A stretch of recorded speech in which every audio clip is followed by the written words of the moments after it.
चला कि साला ये पूरी दुनिया ही इन ट्रांसमाइग्रेटर्स ने छलनी कर रखी है। हर जगह छेद ही छेद कर दिए हैं। हर ऐरे गहरे नत्थु खैरे ट्रांसमाइग्रेटर्स, रीइंकार्नेटर्स और सिस्टम के गुलामों ने बारी बारी से मेरे ही शरीर पर कब्जा जमाया। साले बिल्कुल कुत्तों की तरह थे। उन तथाकथित फीमेल लीड्स की एक अदद नजर और प्यार के लिए दुम हिलाकर भीख मांगते फिरते थे। एक टॉप बिलियनेयर खानदान के इकलौते वारिस के तौर पर मेरी साख का इस्तेमाल करके इन गधों ने हर तरह की बेवकूफियां की, जिसे देखकर मैंने बस अपना सिर पीटा और एक ठंडी आह भरी। इन साले निकम्मों को सच में अपनी औकात और हैसियत का रत्ती भर भी अंदाजा नहीं रह गया था। खुद को गिराकर एक नंबर का चूतिया सिंप कुत्ता बनाने से लाख गुना बेहतर है कि सबसे ऊंचे मुकाम पर खड़े होकर इन कुत्तों को खुद ट्रेन किया जाए। आंखों के सामने एक और ट्रांसमाइग्रेटर को सिस्टम द्वारा कुत्ते की मौत मरते देख मैं पूरे कॉन्फिडेंस और फुल टॉरे के साथ बोल उठा, शर्त लगाने का दम है, मुझे वापस मेरे शरीर में भेजो।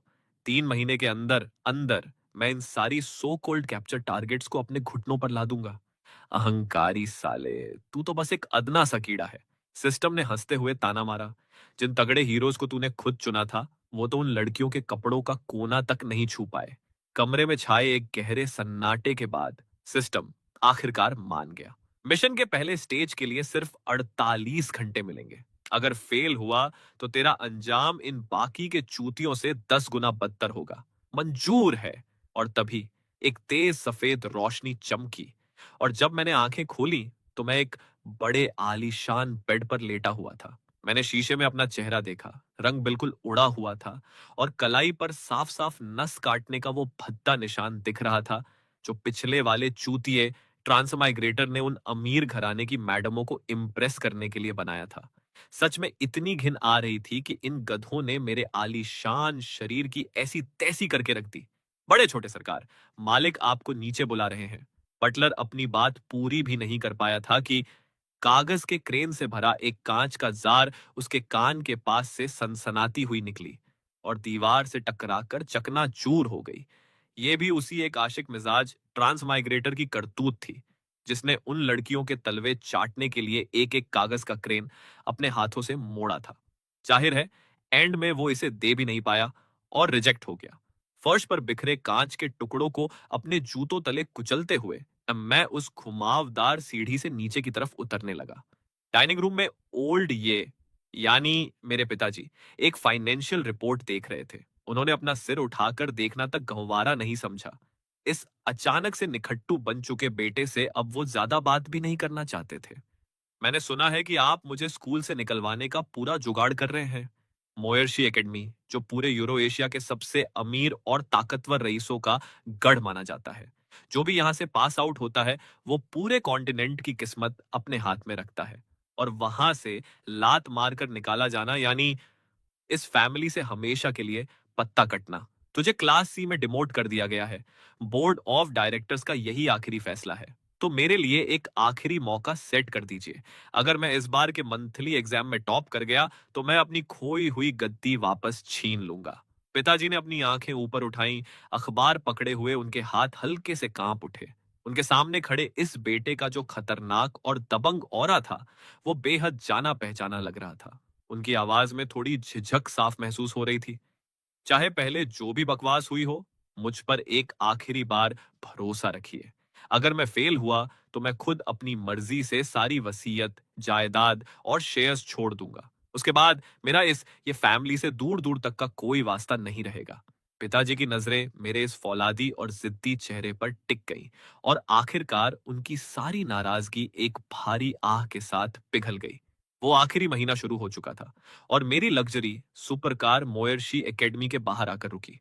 मैंने ठाठ से गाड़ी का दरवाजा खोला, नीचे उतरा और गेट के ठीक सामने लगे उस विशाल पत्थर के बोर्ड को देखा जिस पर स्कूल के कड़े नियम लिखे थे।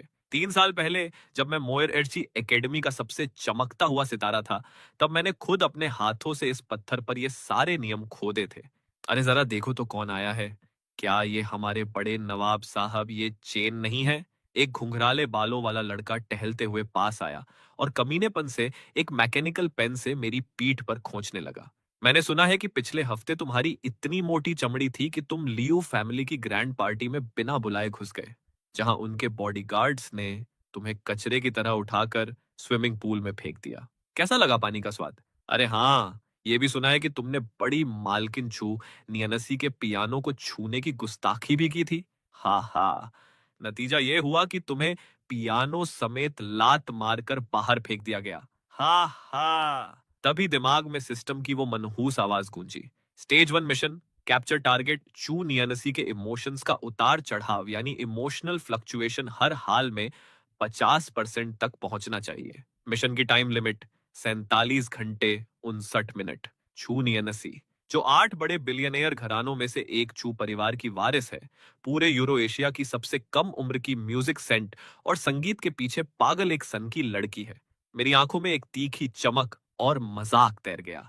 सालों ने पूरा पियानो रूम तबाह कर दिया और लात खाकर बाहर आ गए। तो ये है वो शानदार सिस्टम टास्कर जिन्हें तूने चुना था। ये तो वाकई में महाकचरा निकले, लेकिन तू खुद भी उनमें से एक घटिया माल है या नहीं, ये देखना अभी बाकी है। पियर्सिंग हंसी हर तरफ गूंज उठी। मैं हल्का सा मुस्कुराया, लेकिन वो मुस्कुराहट सिर्फ होंठों तक थी। मेरी आंखों में खौफनाक ठंडक थी। चटौक, एक ऐसा करारा तमाचा पड़ा कि सबकी धड़कनें रुक गईं और पूरा शोर पल भर में एक गहरे सन्नाटे में बदल गया। वो घुंघराले बालों वाला लड़का अपना गाल पकड़कर फटी आंखों से मुझे देखने लगा। उसे यकीन ही नहीं हो रहा था। उसका दायां गाल देखते ही देखते लाल हो गया और गुब्बारे की तरह सूज गया। मैंने अपने दोनों हाथ ऐसे झाड़े जैसे कोई गंदगी साफ कर रहा हूं। कितना गंदा है साला! मैंने ऐसे कहा जैसे कोई मामूली धूल का कण साफ किया हो। तेरी हिम्मत कैसे हुई मुझे हाथ लगाने की? वो पिटा हुआ लड़का गुस्से के मारे थर थर कांप रहा था। तुझे क्या लगता है कि तू अभी भी 3 साल पुराना वाला सूरमा ये चेन है? इस वक्त तू सिर्फ एक बेकार का कूड़ा है जिसे ये खानदान ने लात मारकर बाहर फेंक दिया है। साले कचरे के डिब्बे! वो अपने पंजे फैलाकर जंगली बिल्ली की तरह मुझ पर झपटा, लेकिन मैंने फुर्ती से अपनी बॉडी को थोड़ा सा साइड कर लिया। वो साला अपना बैलेंस खो बैठा और सीधे मुंह के बल कीचड़ में जा गिरा। बड़ी बुरी हालत हुई उसकी। आसपास तमाशा देख रही भीड़ की सिट्टी पिट्टी गुम हो गई। क्या ये सच में वही निकम्मा ये चेन था जिसका सब मजाक उड़ाया करते थे? मैंने थोड़ा नीचे झुककर जमीन पर पड़े उस चूतिए का कॉलर दबोचा और उसे ऊपर देखने पर मजबूर कर दिया।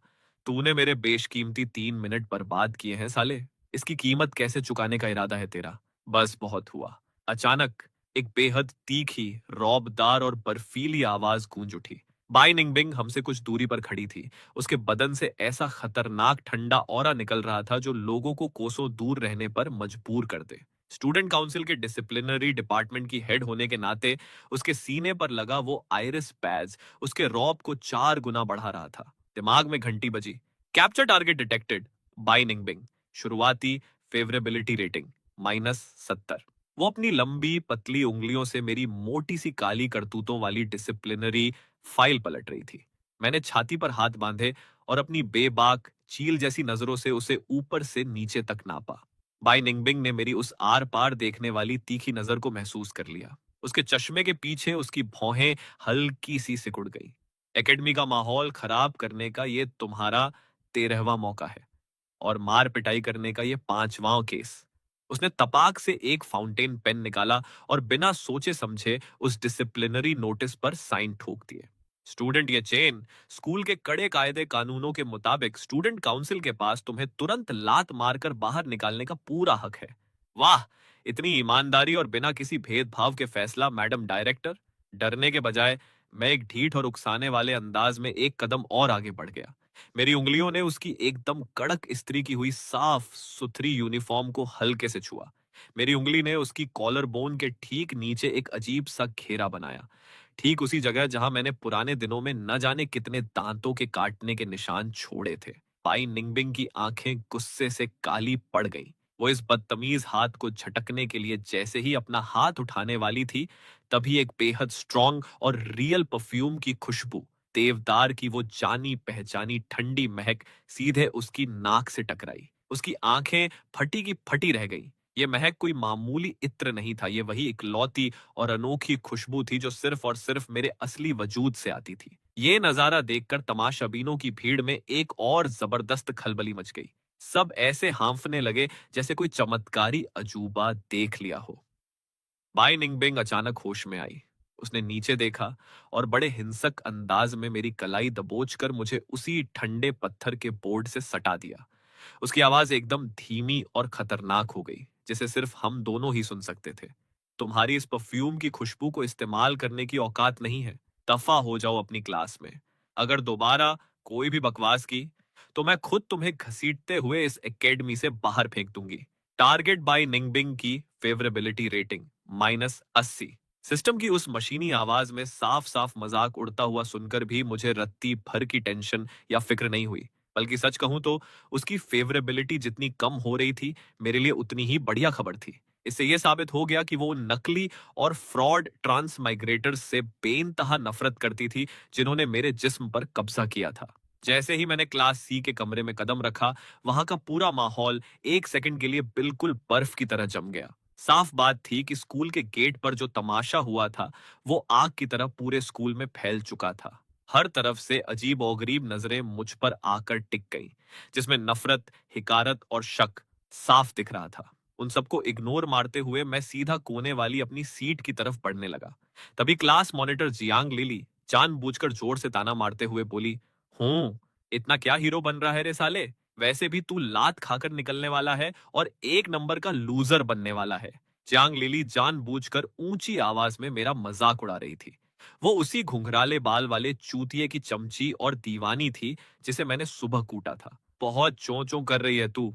मैंने अपने कदम रोके और धीरे से उसकी तरफ घूमा। जियांग लिली की पीठ पर तुरंत ठंडा पसीना छूट गया, लेकिन वो एक मामूली से बेकार लड़के की सिर्फ एक घूरती हुई नजर से डरने को तैयार नहीं थी। क्या मैंने कुछ गलत कहा क्या? उसने अपनी आवाज और ऊंची की, ताकि उस डरावने ठंडे माहौल के डर को भगा सके।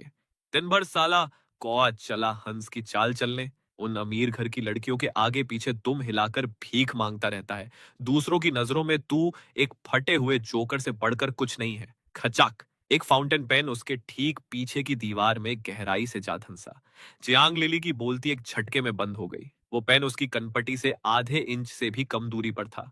पूरी क्लास में मौत का सन्नाटा पसर गया, जबकि मैं आराम से अपनी ठोड़ी को एक हाथ पर टिकाए अपनी उंगलियों के बीच दूसरे पेन को स्टाइल से घुमा रहा था। माफ करना, हाथ फिसल गया था। कोई बड़ी बात नहीं है। चलो बच्चों, पढ़ाई पर ध्यान दो, घंटी बज चुकी है। वो मामला वहीं रफ्फा दफा हो गया। अगला पीरियड फाइनेंशियल इन्वेस्टमेंट का था। पोडियम पर एक बूढ़े प्रोफेसर साहब खड़े थे। चलो सब लोग अपना अपना पुराना असाइनमेंट यहां जमा करो। वो बस एक रूटीन चेकिंग थी। प्रोफेसर साहब को क्लास सी के इन गधों से कोई खास उम्मीद नहीं थी। सबने बिना मन के अपनी अपनी लल्लू रिपोर्ट सौंप दी। प्रोफेसर ने बस सरसरी नजर से उनके लिखे को देखा। क्लास ए के धुरंधरों के मुकाबले ये तो जमीन आसमान का फर्क था। सच में, रात और दिन का अंतर। ये असाइनमेंट दरअसल स्टूडेंट काउंसिल की प्रेसिडेंट सु किंग यूए द्वारा दिया गया था, ताकि सु फैमिली के जी ग्रुप के इंटरनेशनल इक्विजिशन यानी टेकओवर प्लान में मदद मिल सके। लेकिन इन निकम्मों ने जो कचरा जमा किया था, वो सु किंग यूए के लिखे एक सिंगल रफ प्लान के सामने भी पानी कम चाय था। इसमें कोई शक नहीं था कि सु किंगयुए उनके दशकों लंबे करियर में मिली दूसरी सबसे बड़ी जीनियस लड़की थी। जाहिर है, जो पहला नंबर वन जीनियस था। प्रोफेसर ने क्लास के कोने में बैठकर ताबड़तोड़ पेन चला रहे मेरी तरफ एक नजर डाली। वो अपनी लाइफ में उनके द्वारा देखा गया सबसे खतरनाक और धांसू फाइनेंशियल जीनियस था। वो मैं खुद था, जब मैं 18 साल का था, जिसने अपनी ये फैमिली को एक खोखले बर्बादी के कगार से उठाकर टॉप 4 बड़े खानदानों में लाकर खड़ा कर दिया था, जो उन 8 कुबेरों से बस एक कदम पीछे थे। जो टेकओवर रिपोर्ट मैंने 18 साल की उम्र में लिखी थी, उसे आज भी इस पूरे बिजनेस मार्केट में लोग मिसाल की तरह पढ़ते और स्टडी करते हैं। लेकिन हमारे ये चेन जैसे महाजीनियस स्टूडेंट के लिए, क्या तुम्हारा इस असाइनमेंट को जमा करने का कोई इरादा नहीं है? मैंने अपना सिर तक नहीं उठाया। मेरा पूरा ध्यान उन पेचीदा फाइनेंशियल डेटा टेबल्स और इक्विटी स्ट्रक्चर के डायग्राम्स पर था। मेरा पेन बिजली की रफ्तार से चल रहा था, एकदम सुपर फास्ट स्पीड में। प्रोफेसर साहब मेरे इस भाव न देने वाले एटीट्यूड से थोड़े खिसिया गए और अपनी भौहें सिकोड़ते हुए पोडियम से नीचे उतरकर मेरी तरफ आने लगे। लेकिन जैसे ही वो मेरे पास पहुंचे, उनके पैर वहीं के वहीं जाम हो गए। मैंने अपना पेन नीचे रखा और अपनी उंगली से उस घने और पेचीदा सिंबल से भरे रिपोर्ट पेपर को हल्के से खिसकाकर प्रोफेसर के ठीक सामने कर दिया। प्रोफेसर ने नीचे देखा, उनकी आंखें फटी की फटी रह गईं। उस पेपर पर बने फॉर्मूले और तीरों के निशान सीधे फैमिली के उस सबसे छुपे हुए तगड़े लूप होल यानी कमी की तरफ इशारा कर रहे थे। इस टेकओवर डील में ये एक ऐसा जानलेवा जाल था जिसे खुद सुकिंग यूए ने भी मिस कर दिया था। मैंने न सिर्फ उसे ढूंढ निकाला था बल्कि साइड में एक छोटा सा लाल नोट भी चिपका दिया था। रिवर्स शॉर्ट सेल करो, बचे हुए हिस्से को सुबह 7:15 पर दोबारा बेचो, सीधा 300% का नेट प्रॉफिट होगा।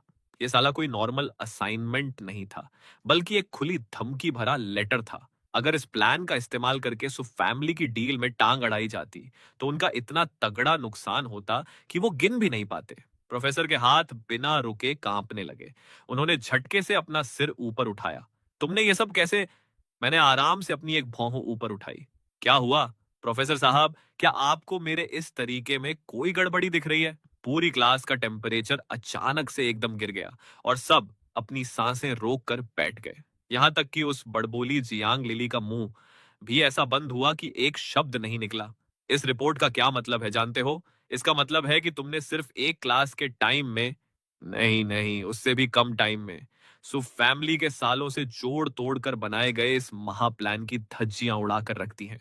प्रोफेसर के चेहरे के रंग तेजी से बदलने लगे और उन्होंने संभाल कर उस पेपर को मोड़ा। एक दबी हुई भारी आवाज में वो बोले, इस रिपोर्ट को मैं खुद अपने हाथों से प्रेसिडेंट सू किंगयूए को चेकिंग के लिए सौंपूंगा। मैं बिना किसी परवाह के धीरे से मुस्कुरा दिया। मुझे कोई फर्क नहीं पड़ रहा था। स्टूडेंट काउंसिल के आलीशान ऑफिस में असिस्टेंट ने बड़ी सावधानी से फाइलों का एक भारी पुलिंदा टेबल पर रखा। प्रेसिडेंट सू, ये रही आपकी वो टेक ओवर रिपोर्ट। सू किंगयूए ने अपना सिर तक नहीं उठाया। उसकी नजरें सामने रखे फाइनेंशियल मॉडल पर जमी थी। क्लास सी से आई वो रिपोर्ट उसके लिए महज एक बेकार का कबाड़ थी। उसे खुद समझ नहीं आ रहा था कि उसके दिल में अजीब सी घबराहट और कुछ गलत होने का एहसास क्यों हो रहा है। लेकिन बाकी सारी रिपोर्ट्स यही कह रही थी कि वो फालतू में ही टेंशन ले रही है। सू खानदान का ये बहुत बड़ा जहाज अपनी मंजिल की तरफ बिना किसी रुकावट के बढ़ रहा था। तभी अचानक प्रोफेसर साहब बदहवास हालत में ऑफिस के अंदर घुस आए और वो सन्नाटा टूट गया। वो साला दरवाजा खटखटाने की तमीज तक भूल चुके थे। प्रोफेसर की आवाज में एक साफ डर और कंपन था। प्लीज, आप एक बार इसे जरूर देख लीजिए। सुकिंग्युए की लंबी नाजुक उंगलियां वहीं थम गईं। उसने उस पतले से कागज के टुकड़े को अपने हाथ में लिया। जैसे ही उसकी नजरें उस कागज पर पड़ी, कमरे की हवा बिल्कुल ठंडी पड़ गई। उस रिपोर्ट में जो बेरहमी से सटीक कैलकुलेशन की गई थी, वो उसकी सबसे पसंदीदा शतरंज की बिसात के सीने में खंजर घोंपने जैसी थी। ये क्लास सी के स्टूडेंट ये चेन ने लिखा है। प्रोफेसर की आवाज इतनी धीमी थी जैसे कोई मच्छर भिनभिना रहा हो। सुकिंग्युए एक पल के लिए सन्न रह गई। जाहिर है वो इस नाम से अनजान नहीं थी। 3 साल पहले ये चेन ठीक उसी की गद्दी पर बैठता था। लेकिन अचानक एक ही रात में वो ऐसा बदला कि आसमान से सीधे गटर में जा गिरा। जिस बंदे को वो कभी हराना चाहती थी और जिसके आगे निकलना उसका सपना था, वो अचानक उसकी नजरों में सबसे घटिया और नफरत के काबिल इंसान बन गया था। पर यह रिपोर्ट, क्या इसका मतलब यह है कि पिछले 3 सालों से वो सिर्फ एक नाटक कर रहा था और अपनी असली औकात छुपा रहा था? पूरी सुबह ऊपर ऊपर से तो शांत निकल गई, लेकिन अंदर ही अंदर एक जबरदस्त तूफान उबल रहा था। जैसे ही छुट्टी की घंटी बजी, सबकी सांसें थामते हुए स्टूडेंट काउंसिल का एक चमचा सीने पर बैज लगाए क्लास सी के कमरे में घुसा और सीधा मेरे कोने वाले डेस्क की तरफ बढ़ा। स्टूडेंट, ये चेन, हमारी स्टूडेंट काउंसिल की प्रेसिडेंट सु किंगयूए ने तुम्हें आगे की बात करने के लिए अपने पर्सनल केबिन में बुलाया है। मैंने उस दूत को बड़े बेरुखे अंदाज में देखा और जवाब दिया, वापस जा और अपनी सु किंगयूए से कह दे, अगर उसे मुझसे मिलना है तो अपनी वो खूबसूरत शक्ल लेकर खुद यहां चलकर आए। पूरी क्लास में मानो सांप सूंघ गया। एकदम सन्नाटा। शाम के धुंधलके में मैं स्कूल के गेट से बाहर निकला। बाहर एक सिंपल लेकिन बड़ी क्लासी काली सेडान कार मेरा इंतजार कर रही थी, जिसका सफर बेहद स्मूथ था। हमारी ये फैमिली की वो वफादार बटलर ये ने बड़ी इज्जत के साथ एक गर्म तौलिया मेरी तरफ बढ़ाया। बड़े छोटे सरकार, हाथ साफ कर लीजिए। मालिक और मिसेस ये रुओ, दोनों मेन हवेली में आपका बेसब्री से इंतजार कर रहे हैं। उन्होंने मिसेस येरुओ इन शब्दों पर कुछ ज्यादा ही जोर दिया था। तौलिए से हाथ पोंछते हुए मेरे हाथ एक पल के लिए हल्के से ठिठक गए। वो मेरी कजिन बहन थी, वही लड़की जो पिछले कुछ सालों से धीरे धीरे मेरी जगह हथियाने के चक्कर में थी। घर वालों का इरादा बिल्कुल साफ था, वो मुझे दूध में से मक्खी की तरह निकालना चाहते थे। मुख्य हॉल का माहौल काफी बोझिल और भारी था। पिताजी पूरे कड़क अंदाज में खानदान के मुखिया की कुर्सी पर विराजमान थे। उन्होंने दोनों तरफ खानदान के कई बड़े बड़े बोर्ड डायरेक्टर्स बिठा रखे थे, जिनकी आंखों में मेरे लिए सिर्फ शक और जासूसी वाले भाव थे। और जिस बंदे पर सबसे ज्यादा निगाहें टिकी थीं, वो कोई और नहीं बल्कि पिताजी के ठीक बगल में बैठी हुई ये रूह थी। उस वक्त जैसे ही मैंने हॉल में कदम रखा, उसकी शांत और ठंडी नजरें सीधे मुझ पर आकर रुक गई। आ गए तुम? पिताजी ने उस भारी सन्नाटे को तोड़ने के लिए अपनी आवाज बुलंद की। मेरे होंठों पर एक टेढ़ी मुस्कान आ गई और मैंने बिना किसी खौफ के सब पर अपनी नजर घुमाई। वाह, इतना भारी तामझाम! क्या ये सब मेरे ही स्वागत के लिए बैठे हैं? पिताजी की आंखों में एक अजीब सी बेबसी और दुख साफ झलक रहा था। बोर्ड ऑफ डायरेक्टर्स का फैसला आज से ही लागू हो रहा है। ये रूह अस्थायी रूप से इस परिवार में तुम्हारे सारे हकों और जिम्मेदारियों को संभाल लेगी। एक खानदान के मुखिया होने के नाते पूरे परिवार के फायदे के सामने उन्हें अपनी निजी ममता का गला घोंटना ही पड़ रहा था। पिछले 3 सालों में उन ट्रांस माइग्रेटर गधों ने जो रायता फैलाया था, उसकी वजह से बोर्ड में पिताजी की बात का वजन एकदम खत्म हो गया था। महीने के आखिर में होने वाला मंथली एग्जाम, पिताजी की आवाज में एक कड़क हुक्म था। अगर तुम मोयर्शी एकेडमी के टॉप 3 में नहीं आ पाए और फिर से फिसड्डी रहे, तो ये रुओ ऑनफिशियली पूरे बिजनेस का चार्ज ले लेगी। ये रुओ ने भी सही मौका देखकर अपनी जुबान खोली। हाल ही में तुम्हारी बदतमीजियों और लफड़ों की सारी रिपोर्ट डायरेक्टर्स के पास पहुंच चुकी है। बड़े पापा ने बड़ी मुश्किल से तुम्हारे लिए 1 महीने का टाइम मांगा है। शर्त बस इतनी है कि तुम्हें सुधर कर रहना होगा। पूरा हॉल एकदम खामोश था और सारे डायरेक्टर्स एक दूसरे का मुंह ताक रहे थे। पिताजी ने भी चुप्पी साध रखी थी। मैं अचानक धीमे से हंस पड़ा। मेरी आवाज में छुपा हुआ ताना और हिकारत साफ थी। अस्थाई, साला मेरी चीजों को कोई और छुए, ये मुझे कतई पसंद नहीं है। मेरी आंखें किसी धारदार चाकू की तरह सीधे ये रूह की गहरी आंखों में जा धंसी।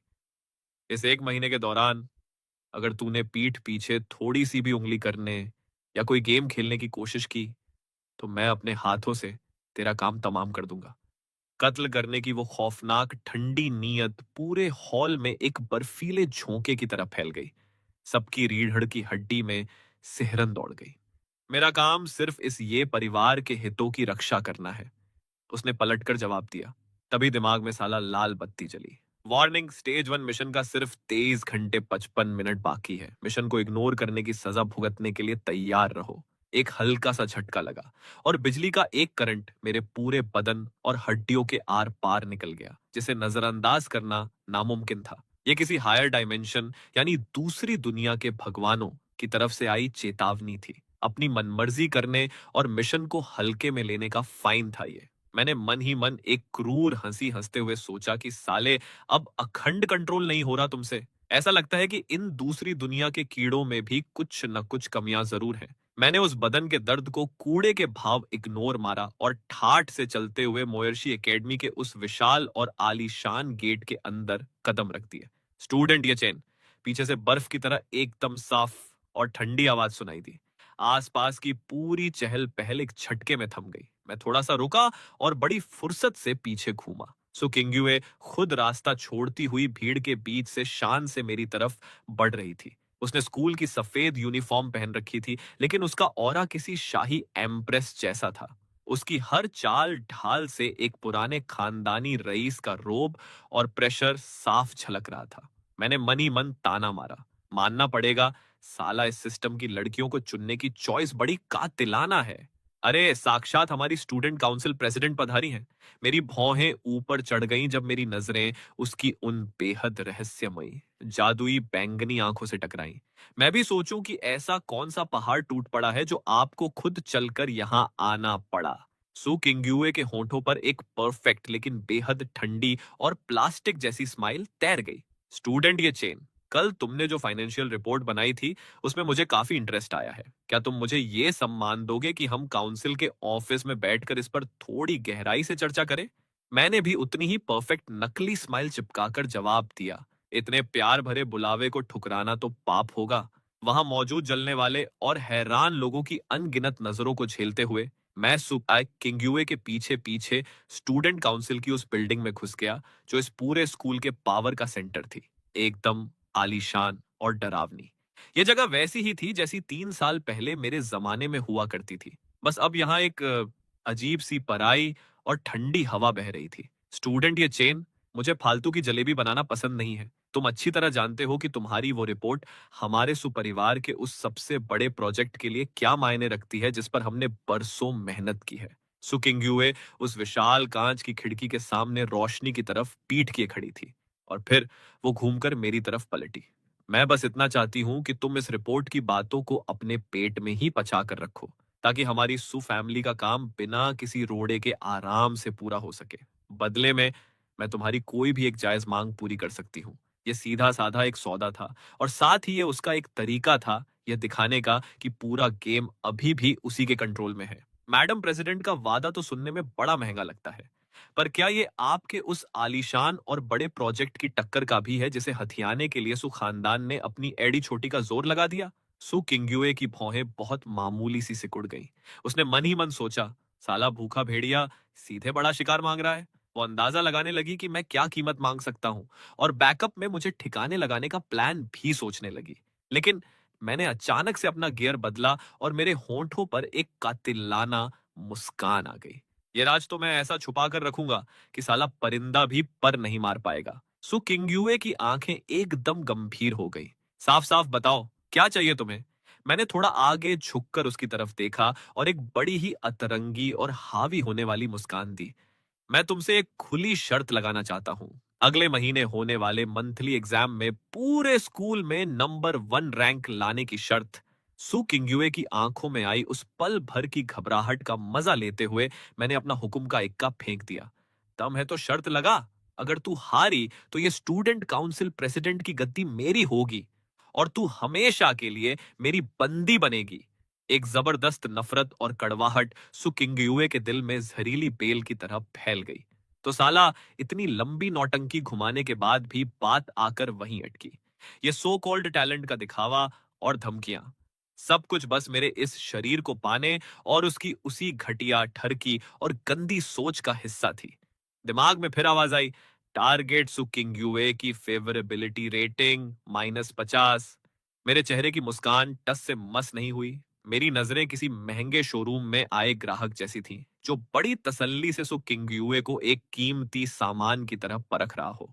सुकिंग्युए मेरा ये अंदाज साफ भांप गई। ये कोई तारीफ या प्यार वाली नजर नहीं थी, बल्कि उसे एक सामान की तरह ट्रीट करने वाली ठंडी सोच थी, जैसे वो कोई मेडल या जुए का टोकन हो। केबिन के अंदर सन्नाटा इतना गहरा था कि सुई भी गिरती तो आवाज आती। बस हमारी नजरों की जंग हवा में छिड़ी थी, जिससे चिंगारियां निकल रही थीं। काफी देर बाद सुकिंग्युए अपनी बर्फीली और कड़क आवाज में धीरे से बोली, ठीक है, मंजूर है, लेकिन इसका ये मतलब कतई नहीं है कि मैं किसी बिजनेस के लिए खुद का सौदा कर रही हूं। मेरा ये फैसला मेरे खुद के अटूट और खतरनाक कॉन्फिडेंस से आया है। तेरे जैसा नीच इंसान कभी जीत ही नहीं सकता, भले ही तेरा पुराना दिमाग वापस आ गया हो। लेकिन पिछले 3 सालों में जो खाई पैदा हुई है, उसे तू इस आधे महीने में कभी नहीं भर पाएगा। तू जिसे अपना सबसे बड़ा मुकाम समझता है, वो मेरी नजरों में रास्ते का एक मामूली पत्थर है। और रही बात तेरे 3 साल तक नाटक करने की अफवाहों की, तो मुझे रत्ती भर परवाह नहीं है। इन 3 सालों में तूने सिर्फ अपनी लाइफ बर्बाद नहीं की, बल्कि अपनी पूरी ये फैमिली का सुनहरा फ्यूचर भी मिट्टी में मिला दिया। इतना बड़ा नुकसान सिर्फ छुपने के नाटक के लिए करना एक नंबर का पागलपन है। सु किंग्युए की आवाज एक जज के कड़े फैसले जैसी थी और उसकी बैंगनी आंखें किसी भूखे बाज की तरह मुझ पर टिकी थीं। मुझे तो पहले से ही पता था कि ये यही कहेगी, इसलिए मैंने पूरे हक के साथ एक हल्की सी जाबाज स्माइल पास की। अगर मैं हारा तो मैं मान लूंगा कि ये रिपोर्ट कभी थी ही नहीं।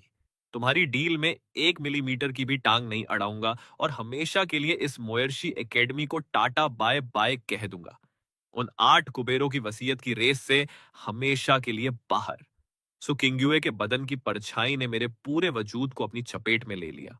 मैं चाहती हूं कि तुम पूरे स्कूल और टीचर्स के सामने मोयर्शी एकेडमी के उस नियमों वाले पत्थर के आगे घुटनों के बल बैठो और अपनी उस घटिया ठरकी सोच और मेरे लिए पाले गए गंदे सपनों की भीख मांगते हुए माफी मांगो।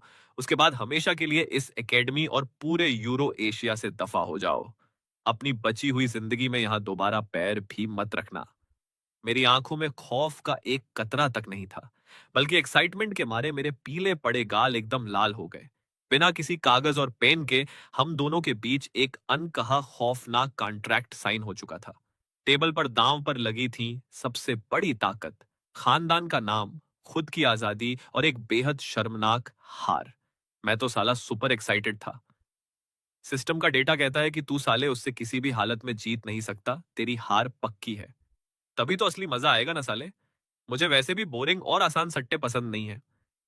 दोपहर के 3:43 हो रहे थे और जैसे जैसे सिस्टम का टाइमर कम हो रहा था, बदन का दर्द और बढ़ रहा था। मैंने क्लास की दीवार पर लगी घड़ी को देखा। छुट्टी होने में सिर्फ 30 मिनट बाकी थे। अगर मैंने स्कूल में ही चांस मिस कर दिया तो उस चू फैमिली की हवेली में घुसकर मिशन पूरा करना टेढ़ी खीर साबित होता। मोयर्शी एकेडमी के ईस्ट साइड में बना वो बड़ा सा म्यूजिक ऑडिटोरियम, जहां हमारी सबसे नखरेबाज और हाथ न आने वाली टारगेट चू नियनसी बैठी थी। एक ऐसी कट्टर कलाकार जिसने अपनी पूरी आत्मा ही उन 7 सुरों के नाम कर दी थी। मैंने पहले भी कहा था कि यह जगह तुम्हारे जैसे लोगों के आने की नहीं है।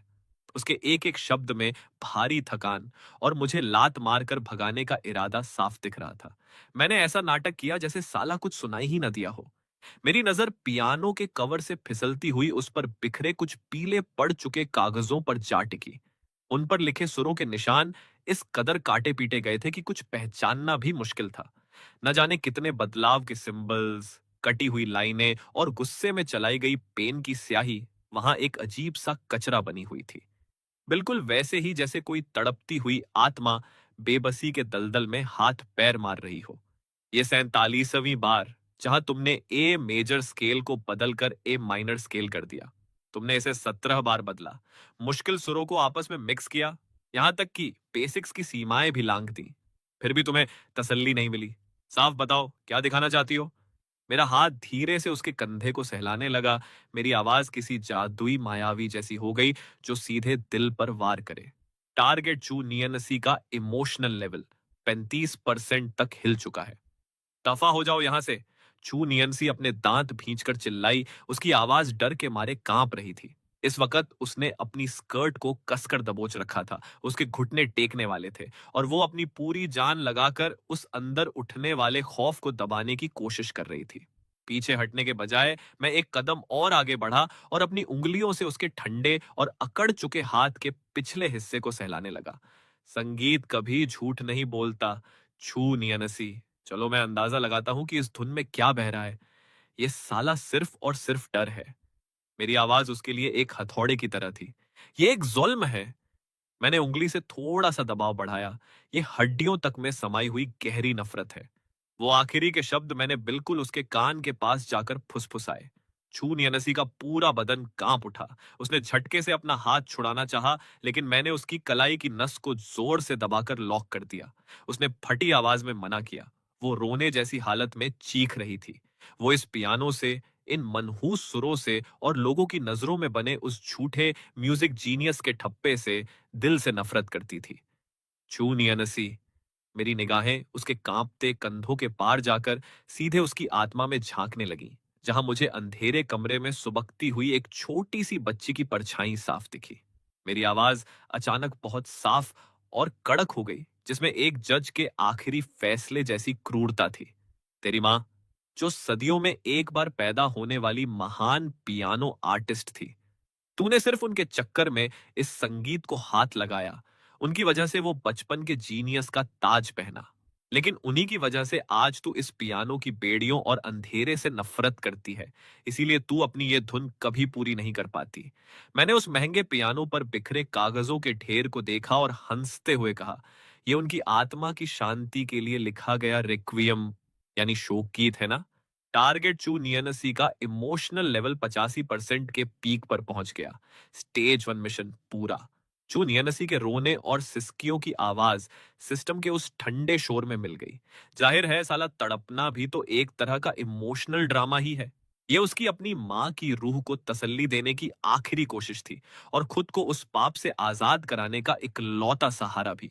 वो सारे कागज जिनमें छू नियनसी का प्यार, नफरत और दर्द छुपा था, उन्हें मैंने अपने हाथों से बेरहमी से फाड़कर हवा में उड़ा दिया। ऐसा लगा जैसे साला सारा समा वहीं के वहीं ठहर गया हो। उस गहरे सन्नाटे में छू नियनसी ने अपना मुंह तो पूरा खोला, लेकिन उसके गले से एक भी आवाज बाहर नहीं आ सकी। उसकी आंखें मेरी उंगलियों के बीच दबे उस आखिरी फटे हुए कागज के टुकड़े पर जम गई। उसकी हिलती हुई दुनिया का जो आखिरी खंभा था, वो भी एक जबरदस्त धमाके के साथ ढह गया। मेरी आवाज एकदम ठंडी थी। इस वक्त तेरा दिल कर रहा है ना कि तू मुझे काट कर 10,000 टुकड़ों में इस संगीत के साथ ही दफन कर दे। चून या नसी के भींचे हुए दांतों के बीच से एक बहुत ही खौफनाक और घिसी हुई आवाज निकली। उसका एक एक लफ्ज गुस्से से कांप रहा था, मानो पागलपन बस एक कदम दूर हो।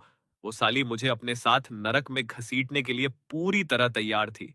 मैं चून या नसी के उस पत्थर जैसे अकड़े हुए बदन के पास से घूम कर निकला और स्टेज की लाइट के नीचे रखे उस पुराने आलीशान स्टीनवे पियानो के पास जाकर खड़ा हो गया। मैंने बड़ी ही नजाकत से उस पियानो का कवर ऊपर उठाया, जैसे कोई किसी ड्रामे का पर्दा हटा रहा हो। छून या नसीब पागलों की तरह मुझ पर झपटी। उसका पूरा निशाना सीधे मेरे इस नाजुक गले पर था। लेकिन ठीक उसी पल जब उसकी उंगलियां मुझे छूने ही वाली थी, मेरी उंगलियां पियानो की कीज पर जा गिरी। टिंग!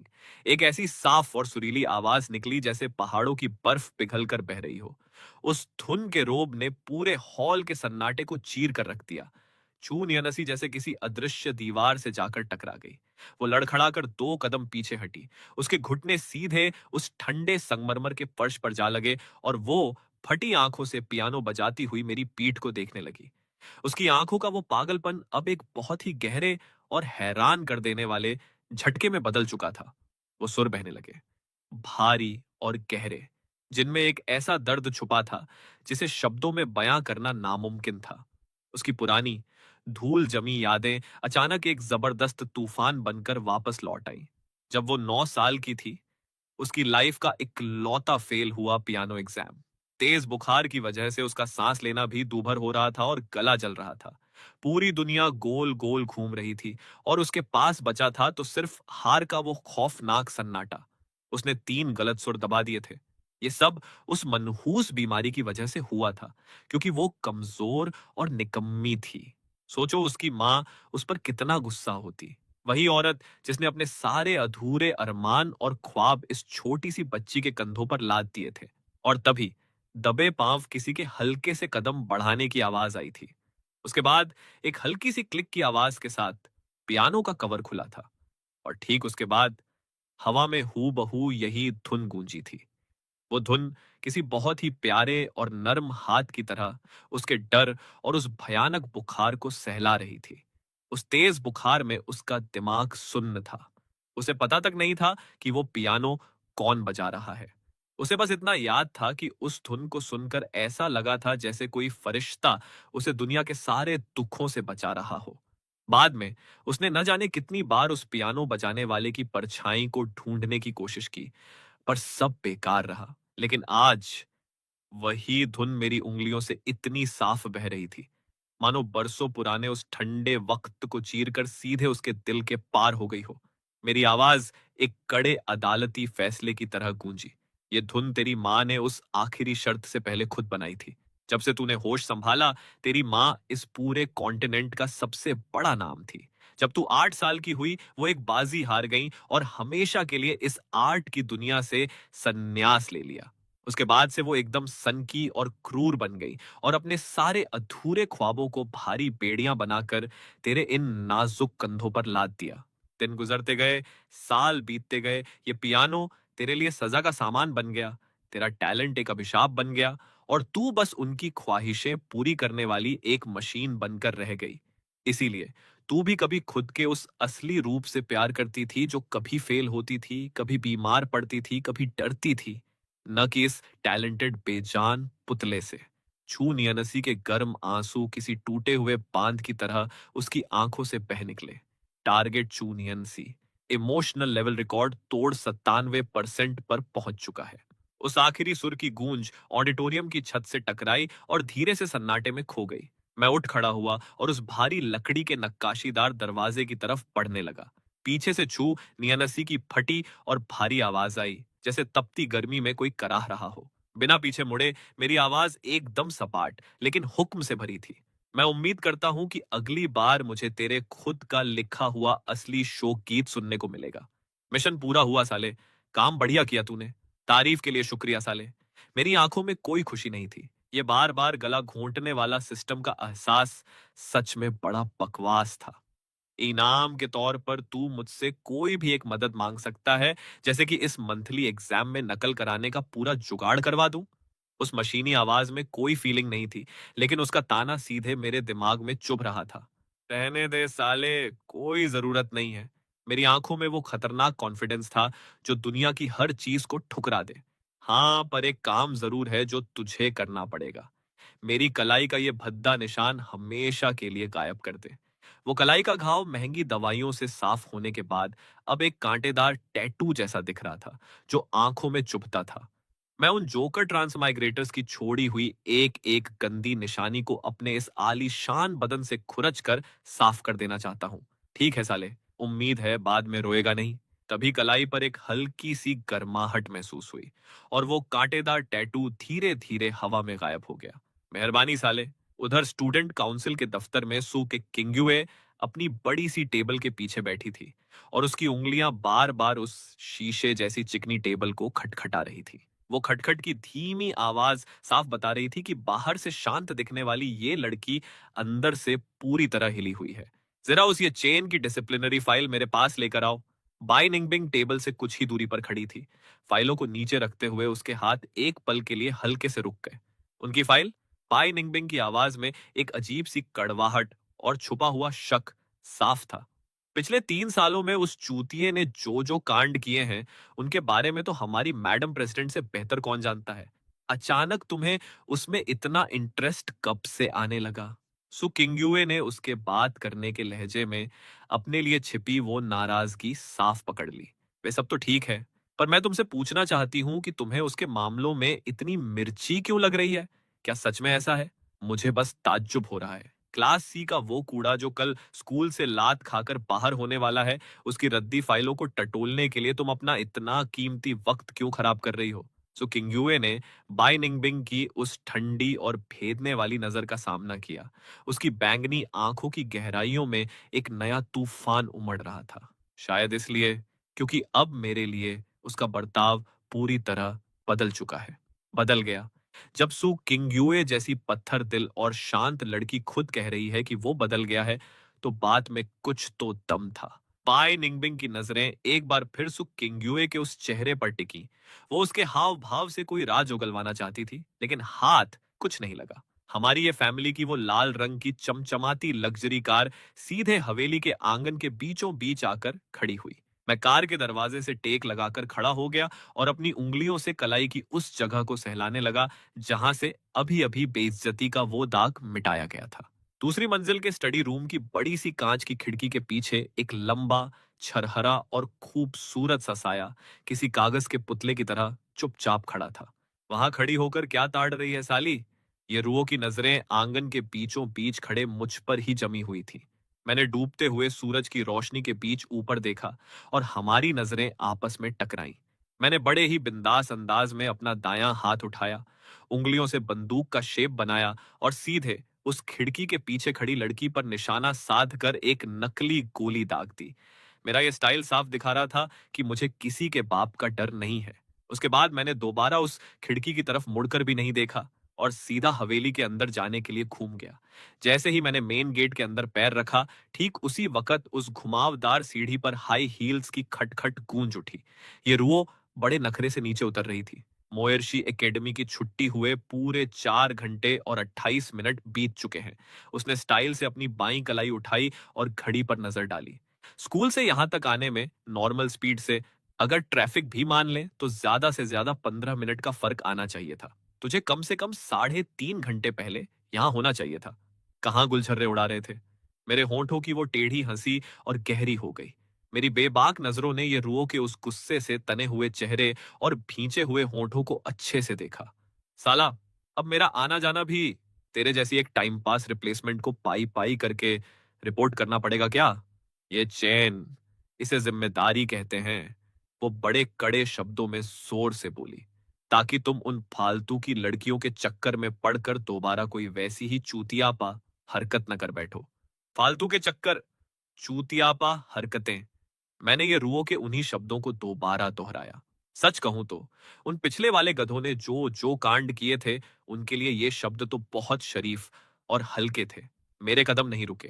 बस जैसे ही मैं उसके कंधे के पास से गुजरा, मैंने उसे एक बेहद खौफनाक और ठंडी नजर से देखा।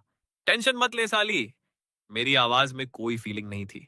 मैं बस कब्रिस्तान में एक पुराने दोस्त से मिलने गया था। जैसे ही हम एक दूसरे के बगल से निकले, ये रूह की भूरी आंखों में एक अजीब सी हलचल मच गई। पुराना दोस्त? कोई पुराना राज है क्या? अपने स्टडी रूम में आकर मेरी आंखों में एक अजीब सी संजीदगी छा गई जो बहुत कम देखने को मिलती थी। आज ही मैंने सु किंग्युए से वो खतरनाक शर्त लगाई थी और अगला मंथली एग्जाम अब सिर्फ आधा महीना दूर था। मैंने पिछले 3 सालों के अपने सारे पढ़ाई के रिकॉर्ड्स खंगाले। मैथ्स, फिजिक्स, केमिस्ट्री, बायो, इन सब की थ्योरी और लॉजिक मेरे दिमाग में पहले की तरह एकदम फिट थे। वो सारे कड़े सिंबल्स और साइंस के नियम मेरे भेजे में आज भी वैसे ही छपे हुए थे। चारों बड़े महाद्वीपों की ऑफिशियल भाषाएं तो मैं 15 साल की उम्र से पहले ही घोट कर पी चुका था। आर्ट, हिस्ट्री और कल्चर का पूरा बेस मैंने 18 साल का होने से पहले ही मजबूत कर लिया था। भले ही जवानी के 3 साल उन चूतियों के चक्कर में बर्बाद हो गए, पर मेरा बेस इतना तगड़ा था कि बस एक बार सरसरी नजर मारना इस एग्जाम को फाड़ने के लिए काफी था। बस दो ही ऐसे सब्जेक्ट थे जहां पंगा था, पॉलिटिक्स और फाइनेंशियल इन्वेस्टमेंट। मोयर्शी एकेडमी का पॉलिटिक्स का पेपर कभी किताबों के रट्टे पर नहीं होता, बल्कि देश दुनिया में चल रही ताजा उठापटक और पॉलिटिक्स पर बेस्ड होता है। जब मेरे शरीर पर कब्जा हुआ था, उससे पहले ये पूरा कॉन्टिनेंट 4 हिस्सों में बंटा हुआ था और उन 8 बड़े कुबेरों का राज ही यहाँ की इकोनॉमी और मिलिट्री की असली ताकत थी। कॉन्टिनेंट ए का वो पुराना राजघराना पिछले 200 सालों से टिका हुआ था। 3 साल पहले कई नए रईस और गुंडे बरसात के मेंढकों की तरह सिर उठा रहे थे, अपनी ताकत दिखाने के लिए। पर आज क्या वो राजघराना आखिरी सांसें ले रहा है या कोई नया राजा गद्दी पर बैठ चुका है?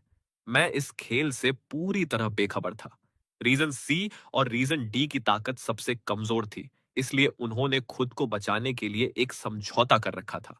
इन 3 सालों में वो दोस्ती और पक्की हुई या यूरो एशिया के नए रईसों और रीजन बी के गुंडों ने उसे अंदर से फाड़कर टुकड़े टुकड़े कर दिया। इन जरूरी खबरों का न होना ऐसा था जैसे आंखों पर पट्टी बांधकर किसी गहरी खाई के किनारे पर चलना। फाइनेंशियल इन्वेस्टमेंट का हाल भी उतना ही खतरनाक था।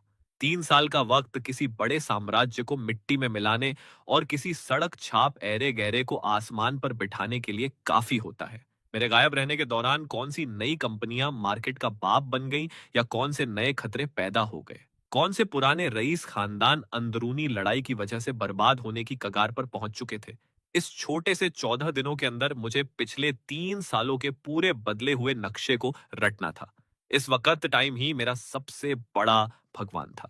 अगली सुबह मैं म्यूजिक की क्लास में बकवास करने नहीं गया, बल्कि ये फैमिली के स्टडी रूम में बैठकर पिछले सालों का सारा कच्चा चिट्ठा और डेटा इकट्ठा करने लगा।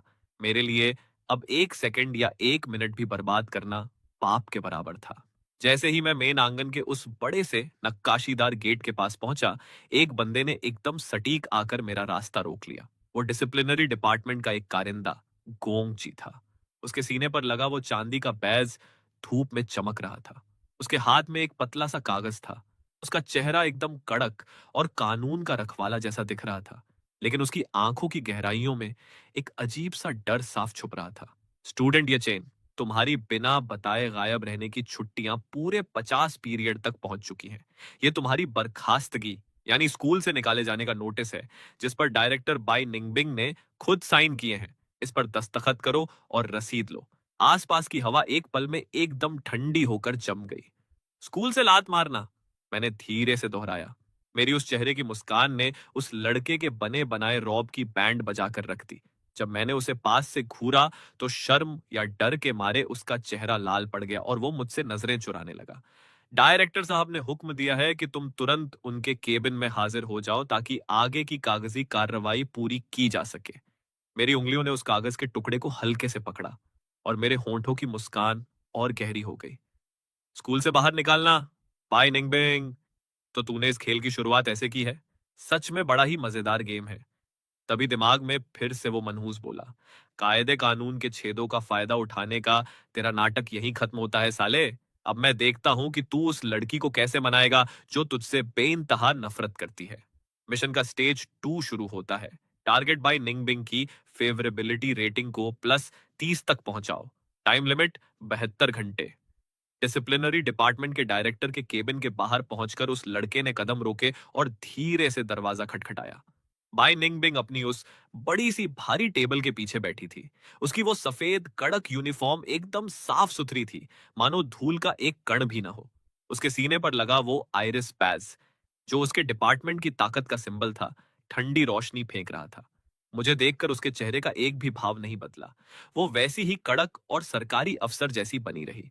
उसे इस हाल में देखकर कोई सोच भी नहीं सकता था कि इसकी फेवरेबिलिटी रेटिंग -80 चल रही है। स्टूडेंट ये चेन, बैठ जाओ। आगे की कार्रवाई के लिए तुम्हारे खुद के साइन और कंफर्मेशन की जरूरत है। मैं तुरंत नहीं बैठा, बल्कि मैंने उस नोटिस को उंगलियों में फंसाया, बड़े आराम से उसकी चिकनी टेबल पर रखा और खिसकाकर सीधे उसके सामने कर दिया। उस कागज के एक हल्के से खिसकने में भी एक अजीब सा रोब और टेंशन छुपा था। डायरेक्टर बाय, मेरी आवाज में कोई भावना नहीं थी। आपका ये गिफ्ट थोड़ा अचानक और अजीब है। पाई निंगबिंग की नजर उस नोटिस पर पड़ी। एकेडमी का साफ नियम है कि बिना बताए 50 छुट्टियां होते ही स्कूल से निकालने का सिस्टम अपने आप चालू हो जाता है। वो एकदम शांत थी, मानो कोई सरकारी डेटा पढ़कर सुना रही हो। मैं तो बस इन नियमों का पालन करवाने वाली एक मोहरा हूं। स्टूडेंट ये चेन, इस पर साइन करो। तुम्हारी फाइल बंद करने और स्कूल छुड़वाने का बाकी का सारा काम मैं खुद देख लूंगी। उसने उंगली से इशारा करते हुए उस नोटिस के नीचे राइट साइड में खाली जगह दिखाई जहां साइन करने थे। साले ये नियम तो असल में सिर्फ उन कमजोर कीड़ों को बांधने के लिए बनाए जाते हैं जिनकी कोई आवाज नहीं होती। क्या ऐसा ही है ना? मेरे होठों पर एक गहरी और तीखी हंसी आ गई। मैंने जानबूझकर एक अजीब सा अंदाज दिखाते हुए उसके बाएं हाथ के पास रखा वो गर्म कॉफी का कप उठाया और उस डार्क ब्राउन लिक्विड यानी एवोकाडो मैकाडामिया बीन कॉफी की एक हल्की सी चुस्की ली। मैं अचानक बहुत ही नर्म आवाज में बोल उठा, और साथ में 1 मिलीलीटर मेपल सिरप। मेरे होंठों पर एक बेहद ठंडी मुस्कान आ गई। क्या तूने खुद कभी नहीं कहा था कि तुझे इस स्वाद से सबसे ज्यादा नफरत है? तुम्हें यह सब कैसे पता? बाय निंगबिंग का वो संजीदा चेहरा एक सेकंड में चकनाचूर हो गया। उसका हाथ किसी लोहे की संडसी की तरह मेरी कलाई पर आकर कस गया। उसका वो हमेशा शांत रहने वाला गंभीर चेहरा पहली बार गुस्से और खौफ के मारे पूरी तरह बदल गया। उसकी आंखों में नफरत और डर साफ तैर रहे थे, और उस तूफान के नीचे छुपा था एक ऐसा दबाया हुआ एहसास जो बहुत ही भयानक और पागलपन से भरा था। आखिर कौन हो तुम साले? हाथ छोड़ो उसका। केबिन का वो भारी दरवाजा न जाने कब खुल चुका था। सुकिंग्युए ने कमरे के अंदर कदम रखा और बिखरे हुए सामान पर अपनी नजर घुमाई। बाई निंगबिंग का वो उतरा हुआ चेहरा और उसका मेरे हाथ को कसकर दबोचना देखकर सुकिंग्युए की नजरें सीधे उसके मुंह पर टिक गईं। उसकी उन गहरी बैंगनी आंखों में एक बर्फीला गुस्सा साफ उबल रहा था। डायरेक्टर बाय, इस बात को यहीं रफा दफा करो। इसे स्कूल से निकालने की कोई जरूरत नहीं है। बाई निंगबिंग की आंखें झटके से छोटी हो गईं और उसने एक लंबी सांस ली। उसकी नजरें किसी चाकू की तरह पैनी थी। क्या तुम इस बेकार के लड़के के लिए मेरे डिपार्टमेंट के कामों में टांग अड़ाने की कोशिश कर रही हो? सु किंगयुए के होंठों पर एक बहुत ही हल्की और ठंडी मुस्कान आ गई। माफ करना, पर मुझे यह करना ही पड़ेगा। सु किंगयुए की आवाज में एक ऐसा हुक्म था जिसे टाला नहीं जा सकता था। तभी उस भारी सन्नाटे से भरे केबिन में 2 बार दरवाजा खटखटाने की साफत आवाज आई। तो तुम सब यहां छुपे बैठे हो? इतनी रौनक क्यों लगी है भाई? छू नियनसी दरवाजे पर बड़े ही नजाकत से खड़ी थी, मानो बस इत्तेफाक से वहां से गुजर रही हो। छू नियनसी, बाई निंगबिंग की भौहें और सिकुड़ गई। उसकी आवाज में डिस्टर्ब होने का गुस्सा और एक अजीब सा शक साफ था। तुम्हारा इस डिसिप्लिनरी डिपार्टमेंट के ऑफिस में क्या काम है? इस वक्त वो किसी पिंजरे में बंद शेरनी की तरह चिड़चिड़ी हो रही थी। कोई भी हरकत उसे और भड़का रही थी। छू नियनसी की नजरें आखिरकार मेरी उस कलाई पर जा टिकी जिसे कसकर पकड़ा गया था। उसके होंठों पर चांदनी जैसी एक परफेक्ट और प्यारी स्माइल तैर रही थी। उसकी नजर बड़े ही शातिर अंदाज में मेरे पास से गुजरी। मैं यहां बस इस एक बंदे को अपने साथ ले जाने की भीख मांगने आई हूं। तो ऐसा लगता है, मैडम डायरेक्टर भाई, मेरी आवाज में सबको नीचा दिखाने वाला मजाक था, कि मैं वो अदना सा कीड़ा तो बिल्कुल नहीं हूं जिसे आप अपने इन फालतू नियमों से बांध सके। क्यों? सही कहा ना? जैसे ही मेरा आखिरी लफ्ज निकला, बाय निंगबिंग को मेरी कलाई से एक ऐसा जबरदस्त और जादुई झटका लगा जिसे वो रोक नहीं पाई। उसकी वो पांचों उंगलियां जो मुझे जकड़े हुए थीं, एक सेकंड में ढीली पड़कर खुल गईं। मैंने बड़े ही कूल अंदाज में अपनी कलाई को झटका, जैसे कोई मामूली धूल झाड़ रहा हो। चलो, मामला सुलझ गया। मेरी आवाज में पूरे गेम को अपने इशारों पर नचाने का घमंड था।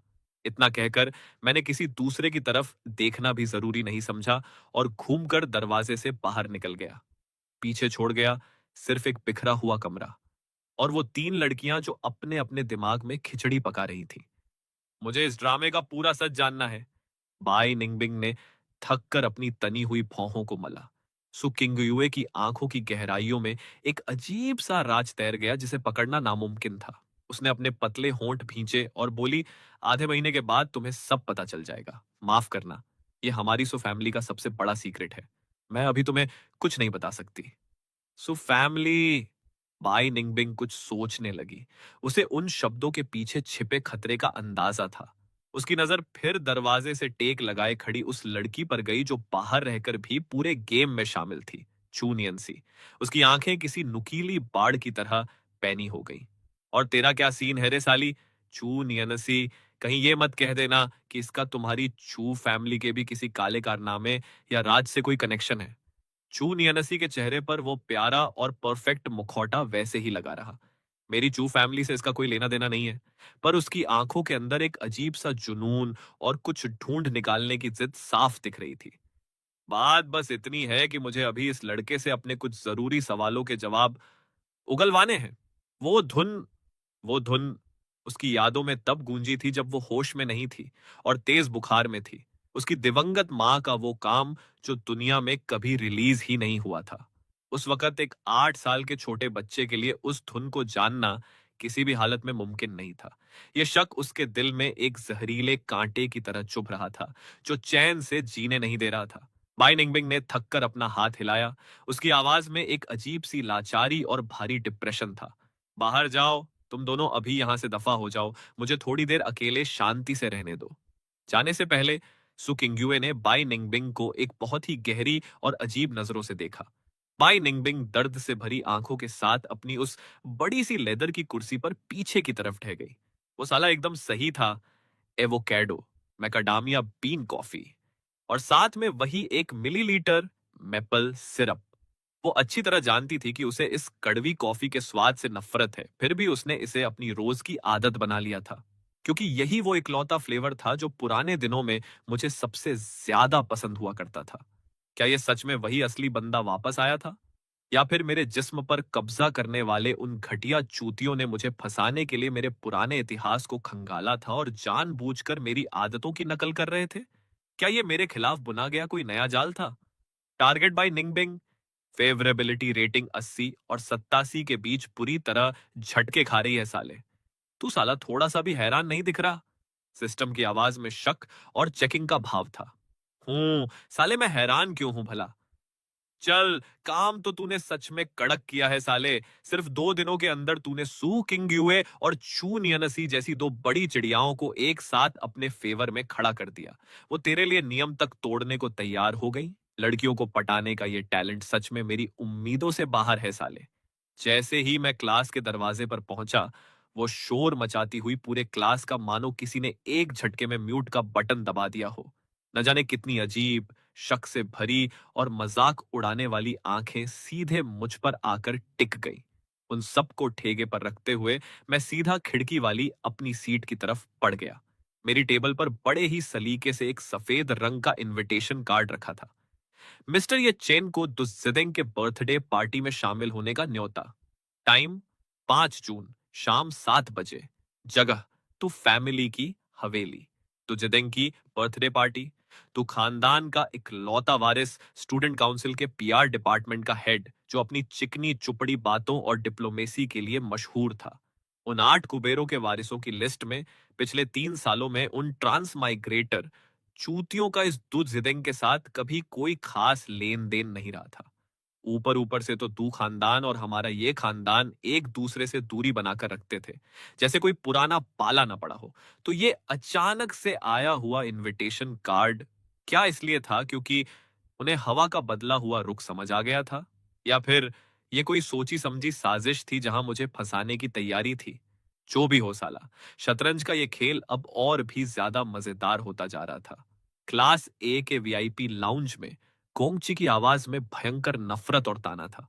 चिदेंग, क्या तेरा दिमाग सठिया गया है रे साले? तूने उस बेकार के ये चेन को न्योता भेज दिया।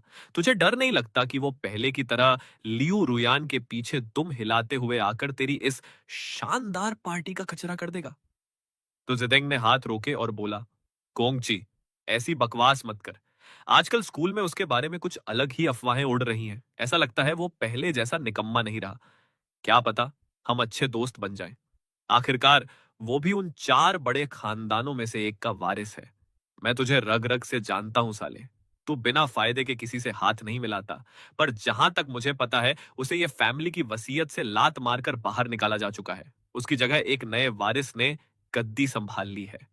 तो जिदेंग के चेहरे की मुस्कान वैसी ही रही, पर उसकी आवाज में एक कड़क फैसला था। वैसे भी ये सिर्फ एक मामूली कार्ड ही तो है। सच क्या है ये तो खुद अपनी आंखों से देखकर ही पता चलेगा। हमें बस सब्र रखकर एक बढ़िया तमाशा देखना है। मोयर्शी एकेडमी की लाइब्रेरी में मेरी उंगलियां उन पुराने पीले पड़ चुके पन्नों पर चल रही थीं, जहां सूखे आंकड़े और कड़े लॉजिक इस देश की असली ताकत के बदलते खेल को बयां कर रहे थे। कई ऐसी बेहद खुफिया फाइलें थीं जिन्हें कंप्यूटर या इंटरनेट पर रखने की सख्त मनाही थी। वो सारे टॉप सीक्रेट दस्तावेज और सरकारी रिपोर्ट्स यहां धूल खाती सो रही थी। मुझे पिछले 3 सालों के दौरान देश की एनर्जी पॉलिसी में हुए बड़े बदलावों और अंदर की खुफिया रिपोर्ट्स में सबसे ज्यादा इंटरेस्ट था। उन किताबों को वापस उनकी सही जगह पर रखकर मैं बिना कोई आवाज किए उस इतिहास की धूल से ढकी शांत जगह से बाहर निकल आया। मोयर्शी एकेडमी के मेन गेट पर छुट्टी के बाद कई आवारा स्टूडेंट्स का हुजूम इकट्ठा हो रखा था। उन सबके बीच में एक लिमिटेड एडिशन वाली चमचमाती सिल्वर स्पोर्ट्स कार खड़ी थी, जिसके कट्स बड़े ही कातिलाना थे। लियू रुयान का एक हाथ बड़े टौरे से स्टीयरिंग व्हील पर टिका था, जबकि उसका दूसरा हाथ एक हरे बालों वाले लड़के ने पकड़ रखा था जो रो रो कर अपना बुरा हाल कर चुका था। लियू मैडम, आखिर मुझसे ऐसी क्या खता हो गई? आप जो कहेंगी मैं वैसा बदल जाऊंगा। प्लीज मुझसे ब्रेकअप मत करो ना। हाथ छोड़ मेरा साले। लियू रोयान के चेहरे पर चिढ़ और गुस्सा साफ दिखाई दे रहा था। उस लड़के को उसके लहजे से ऐसा झटका लगा जैसे किसी ने सीने में चाकू घोंप दिया हो, पर वो डूबते को तिनके का सहारा ढूंढते हुए फिर बोला, मैडम कल ही तो कहा था कि आपको मेरे जैसा लड़का सबसे ज्यादा पसंद है। क्या इतनी जल्दी भूल गई? लियू रुयान की आंखों में कोई रहम या प्यार नहीं था, सिर्फ भयंकर नफरत बची थी। ठीक वैसे ही जैसे कोई बच्चे के टूटे और पुराने खिलौने को कबाड़ समझकर देखता है। अब मैं बोर हो चुकी हूं साले। उसने ऐसे कहा जैसे कोई बहुत ही मामूली बात हो। तुझे 3 सेकंड देती हूं, हाथ छोड़। उसका अंदाज ऐसा था मानो कह रही हो कि आज धूप अच्छी खिली है। आसपास खड़े लोग आपस में कानाफूसी करने लगे। सब के सब इस ड्रामे के आदी हो चुके थे। जाहिर है इसका तो यही स्टाइल है। स्टूडेंट काउंसिल की उन घमंडी लड़कियों में लियू रोयान को सबसे ज्यादा आसान माना जाता था। जब तक सामने वाला दिखने में डैशिंग हो, वो किसी को ना नहीं कहती थी। लेकिन उसका वो प्यार और इंटरेस्ट बहुत ही कम दिनों का मेहमान होता था। बमुश्किल एक हफ्ता टिकता था। पर किस्मत के मारे कुछ चूतिए ऐसे आ ही जाते थे जिन्हें लगता था कि वो उसके लिए बड़े खास हैं, और एंड में वो पूरी दुनिया के सामने जोकर बनकर रह जाते थे। उस लड़की का वो कड़क अल्टीमेटम उस लड़के पर किसी पहाड़ की तरह टूटा। उसने तुरंत रोते हुए हाथ छोड़ दिया, और वो सिल्वर कार पलक झपकते ही तीर की तरह सनसनाती हुई वहां से ओझल हो गई, सिर्फ धुएं का गुब्बार छोड़ गई। तमाशा देखने आई वो भीड़ भी धीरे धीरे तितर बितर हो गई। सब ठंडी आहें भरते हुए अपने अपने रास्ते निकल गए। मैं वहीं पास के एक कॉरिडोर के अंधेरे में छाती पर हाथ बांधे चुपचाप खड़ा ये सब देख रहा था। पिछले 3 सालों में उन ट्रांस माइग्रेटर गधों ने मेरे ही जिस्म का इस्तेमाल करके मुझे भी ठीक इसी रोते हुए लड़के जैसा एक नंबर का मजाक बना दिया था, जिस पर पूरी दुनिया उंगलियां उठाती थी। लियो रोयान की उस जहरीली नजरों के सामने मेरी ऐसी बेइज्जती की गई थी कि छुपने की जगह तक नहीं मिली। पूरी साख मिट्टी में मिल गई थी। मैंने बिना किसी फीलिंग के अपनी आंखें वहां से हटा ली, जैसे कोई मामूली कचरा साफ कर रहा हूं। उन पुरानी बकवास यादों से मेरी आंखों में कोई फर्क नहीं पड़ा। बस अंदर का गुस्सा और नफरत और ज्यादा खौफनाक और बर्फीली होती चली गई। अगले 2 दिनों तक मेरा एक भी अक्स मोयर्शी एकेडमी में कहीं दिखाई नहीं दिया। मैं गायब हो चुका था। मैंने खुद को अपने पर्सनल स्टडी रूम में कैद कर लिया था। टेबल पर पुरानी फाइलों का पहाड़ लगा था, और कंप्यूटर स्क्रीन पर पेचीदा डेटा की लाइनें लगातार दौड़ रही थी। मेरे इस तरह अचानक गायब होने की वजह से स्कूल में तरह तरह की गंदी अफवाहों का बाजार गर्म हो गया। वो स्कूल से निकाले जाने वाला तगड़ा लफड़ा न जाने कैसे एकदम शांत हो गया था। यहां तक कि डिसिप्लिनरी डिपार्टमेंट ने भी चुपके से मुझे वो वीआईपी छूट दे दी थी जिसका मैं हकदार था। ये अपने आप में एक बहुत बड़ा अजूबा था, जिसकी वजह से लोगों के दिमाग में नए नए कीड़े कुलबुलाने लगे, जिनमें से 2 अफवाहें कुछ ज्यादा ही ठरकी और चटपटी थीं। कोई तो पूरे दावे के साथ कह रहा था कि उसने खुद मुझे और डायरेक्टर बाई निंगबिंग को अकेले में गुलछर्रे उड़ाते देखा है, और ये छूट किसी गुप्त काले सौदे का नतीजा है जो दुनिया के सामने नहीं लाया जा सकता। एक दूसरी और भी गंदी अफवाह ये उड़ रही थी कि ये खानदान आखिरकार अपने इस नाक कटवाने वाले बेटे से पूरी तरह तंग आ चुका है, और अपनी इज्जत बचाने के लिए उन्होंने मुझे किसी दूर के पिछड़े इलाके में फेंक दिया है। इसीलिए वो मुझे ऑफिशियली स्कूल से निकालने पर जोर नहीं दे रहे।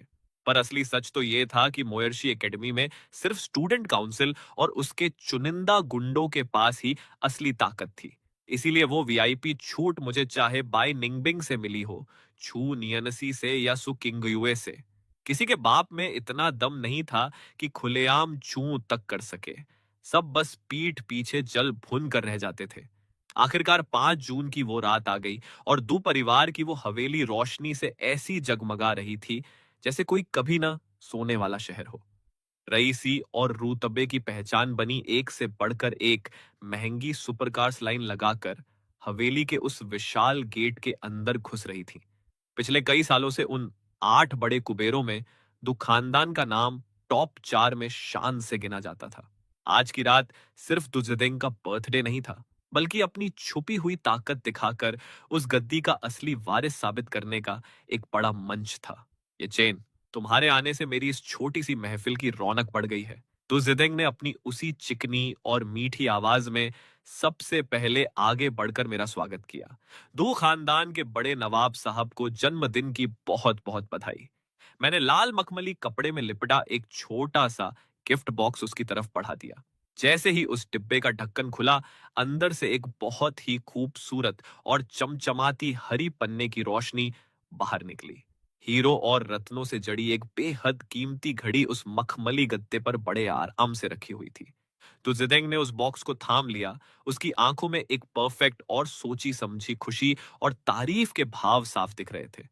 ये चैन, तुमने सच में बड़ी मेहनत की है। गिफ्ट बिल्कुल मेरी चॉइस का है। इस महंगे और नायाब तोहफे के लिए मैं तुम्हारा दिल से शुक्रगुजार हूं। ठीक इसी पल एक कान फाड़ देने वाली और भड़काऊ इंजन की गड़गड़ाहट ने उस शांत रात के सन्नाटे को तार तार कर दिया। एक गहरे पर्पल रंग की स्पोर्ट्स कार भयंकर घमंड से ड्रिफ्ट मारती हुई सीधे आंगन के बीचों बीच आकर रुकी, जिसने वहां मौजूद हर एक बंदे का ध्यान अपनी तरफ खींच लिया। कार के दरवाजे ऊपर की तरफ खुले और लियू रुयान बड़े नखरे और टौरे से सबसे आगे चलती हुई बाहर निकली। उसकी उस काले रंग की फिटिंग वाली गाउन के पीछे भी उसकी रगों में दौड़ने वाला वो जंगली और आवारापन छुप नहीं पा रहा था। उसके ठीक पीछे एक बैंगनी बालों वाला चिकना लड़का उतरा, जो लियो रुयान का हाथ बड़े प्यार से थामे हुए था। लियो रुयान की नजरें तुरंत दुजदेंग के पास काले कपड़ों में खड़े मेरे इस शानदार वजूद पर आकर टिक गई। उसके होठों की वो मुस्कान वहीं के वहीं जाम हो गई और उसकी आंखों में मेरे लिए भयंकर नफरत और हिकारत साफ तैरने लगी। आसपास के लोगों को कीड़ा मकोड़ा समझते हुए वो अपने उस लंबे पैर वाले बॉयफ्रेंड का हाथ पकड़े लंबे लंबे डग भरती हुई सीधे मेरी तरफ बढ़ने लगी।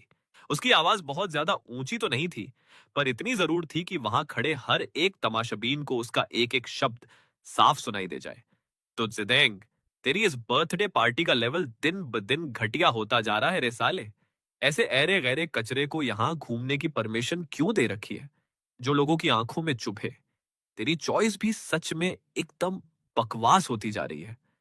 उसकी आंखें मेरी आंखों से किसी ठंडे चाकू की तरह टकराईं, जिनमें मेरे लिए सिर्फ और सिर्फ नफरत और जहर भरा हुआ था। जिदेंग, तेरे पापा वहां उस कोने में तेरा इंतजार कर रहे हैं। लगता है कोई बहुत ही जरूरी काम आ पड़ा है। कोंगची की आवाज बिल्कुल सही वक्त पर गूंजी, जिसमें एक नया तमाशा देखने की जबरदस्त एक्साइटमेंट साफ महसूस हो रही थी। तो जितेंग के चेहरे पर अभी भी वही परफेक्ट प्लास्टिक स्माइल चिपकी हुई थी और वो अपनी नजरें मेरे और लियू रोयान के बीच घुमा रहा था। रोयान, आज मेरा हैप्पी बर्थडे है, तो प्लीज मेरे मेहमान के लिए फालतू का रायता मत फैलाओ। लियू रोयान ने चिढ़कर एक जहरीली फुंकार छोड़ी और जब मैं वहां से जाने के लिए घूमा तो उसकी आंखें मेरी पीठ पर आकर गड़ गईं। वो एक कदम आगे बढ़ी। उसकी आवाज में एक अजीब सा शक और खुली धमकी थी। तू साले कौन सा नया भूतिया जादू चला रहा है रे? सु किंग्युए और चू नियनसी। जब उसने उन दोनों के नाम लिए तो उसकी टोन में जलन और यकीन न होने का तगड़ा मिक्सचर था कि साला वो दोनों घमंडी लड़कियां जो किसी को अपने पैर की धूल नहीं समझती, वो तेरे सपोर्ट में खड़ी हो गईं। लेकिन मैं उन जैसी भोली नहीं हूं साले। अपने इन टेढ़े मेढ़े ठरकी विचारों को तुरंत अपने अंदर ही पैक करके रख ले, वरना। पर उसे जवाब में मिला सिर्फ और सिर्फ एक सन्नाटा। मैंने पूरे कड़क और शांत ऑरा के साथ तिरछी नजर से उसकी तरफ देखा, मानो वो कोई बदबूदार कचरा हवा का झोंका हो जो मेरी इन आंखों में आने के लायक भी नहीं था। मेरी आंखों का वो साफ इग्नोर मारना किसी भी गंदी से गंदी गाली या मजाक से 10 गुना ज्यादा जानलेवा था। उसे औकात दिखाने के बाद मैं झटके से आगे बढ़ गया, शुरू से लेकर एंड तक। मैं न तो एक सेकंड के लिए रुका और न ही अपने मुंह साहब से एक लफ्ज भी खर्च किया। लियू रुयान वहीं की वहीं पथरा गई और गुस्से के मारे साला उसका थोबड़ा एकदम देखने लायक हो गया। उसे ऐसा फील हुआ जैसे उसने अपनी पूरी ताकत से एक मुक्का मारा हो, जो सीधे रुई के ढेर में जा धंसा और सामने वाले को रत्ती भर भी फर्क नहीं पड़ा।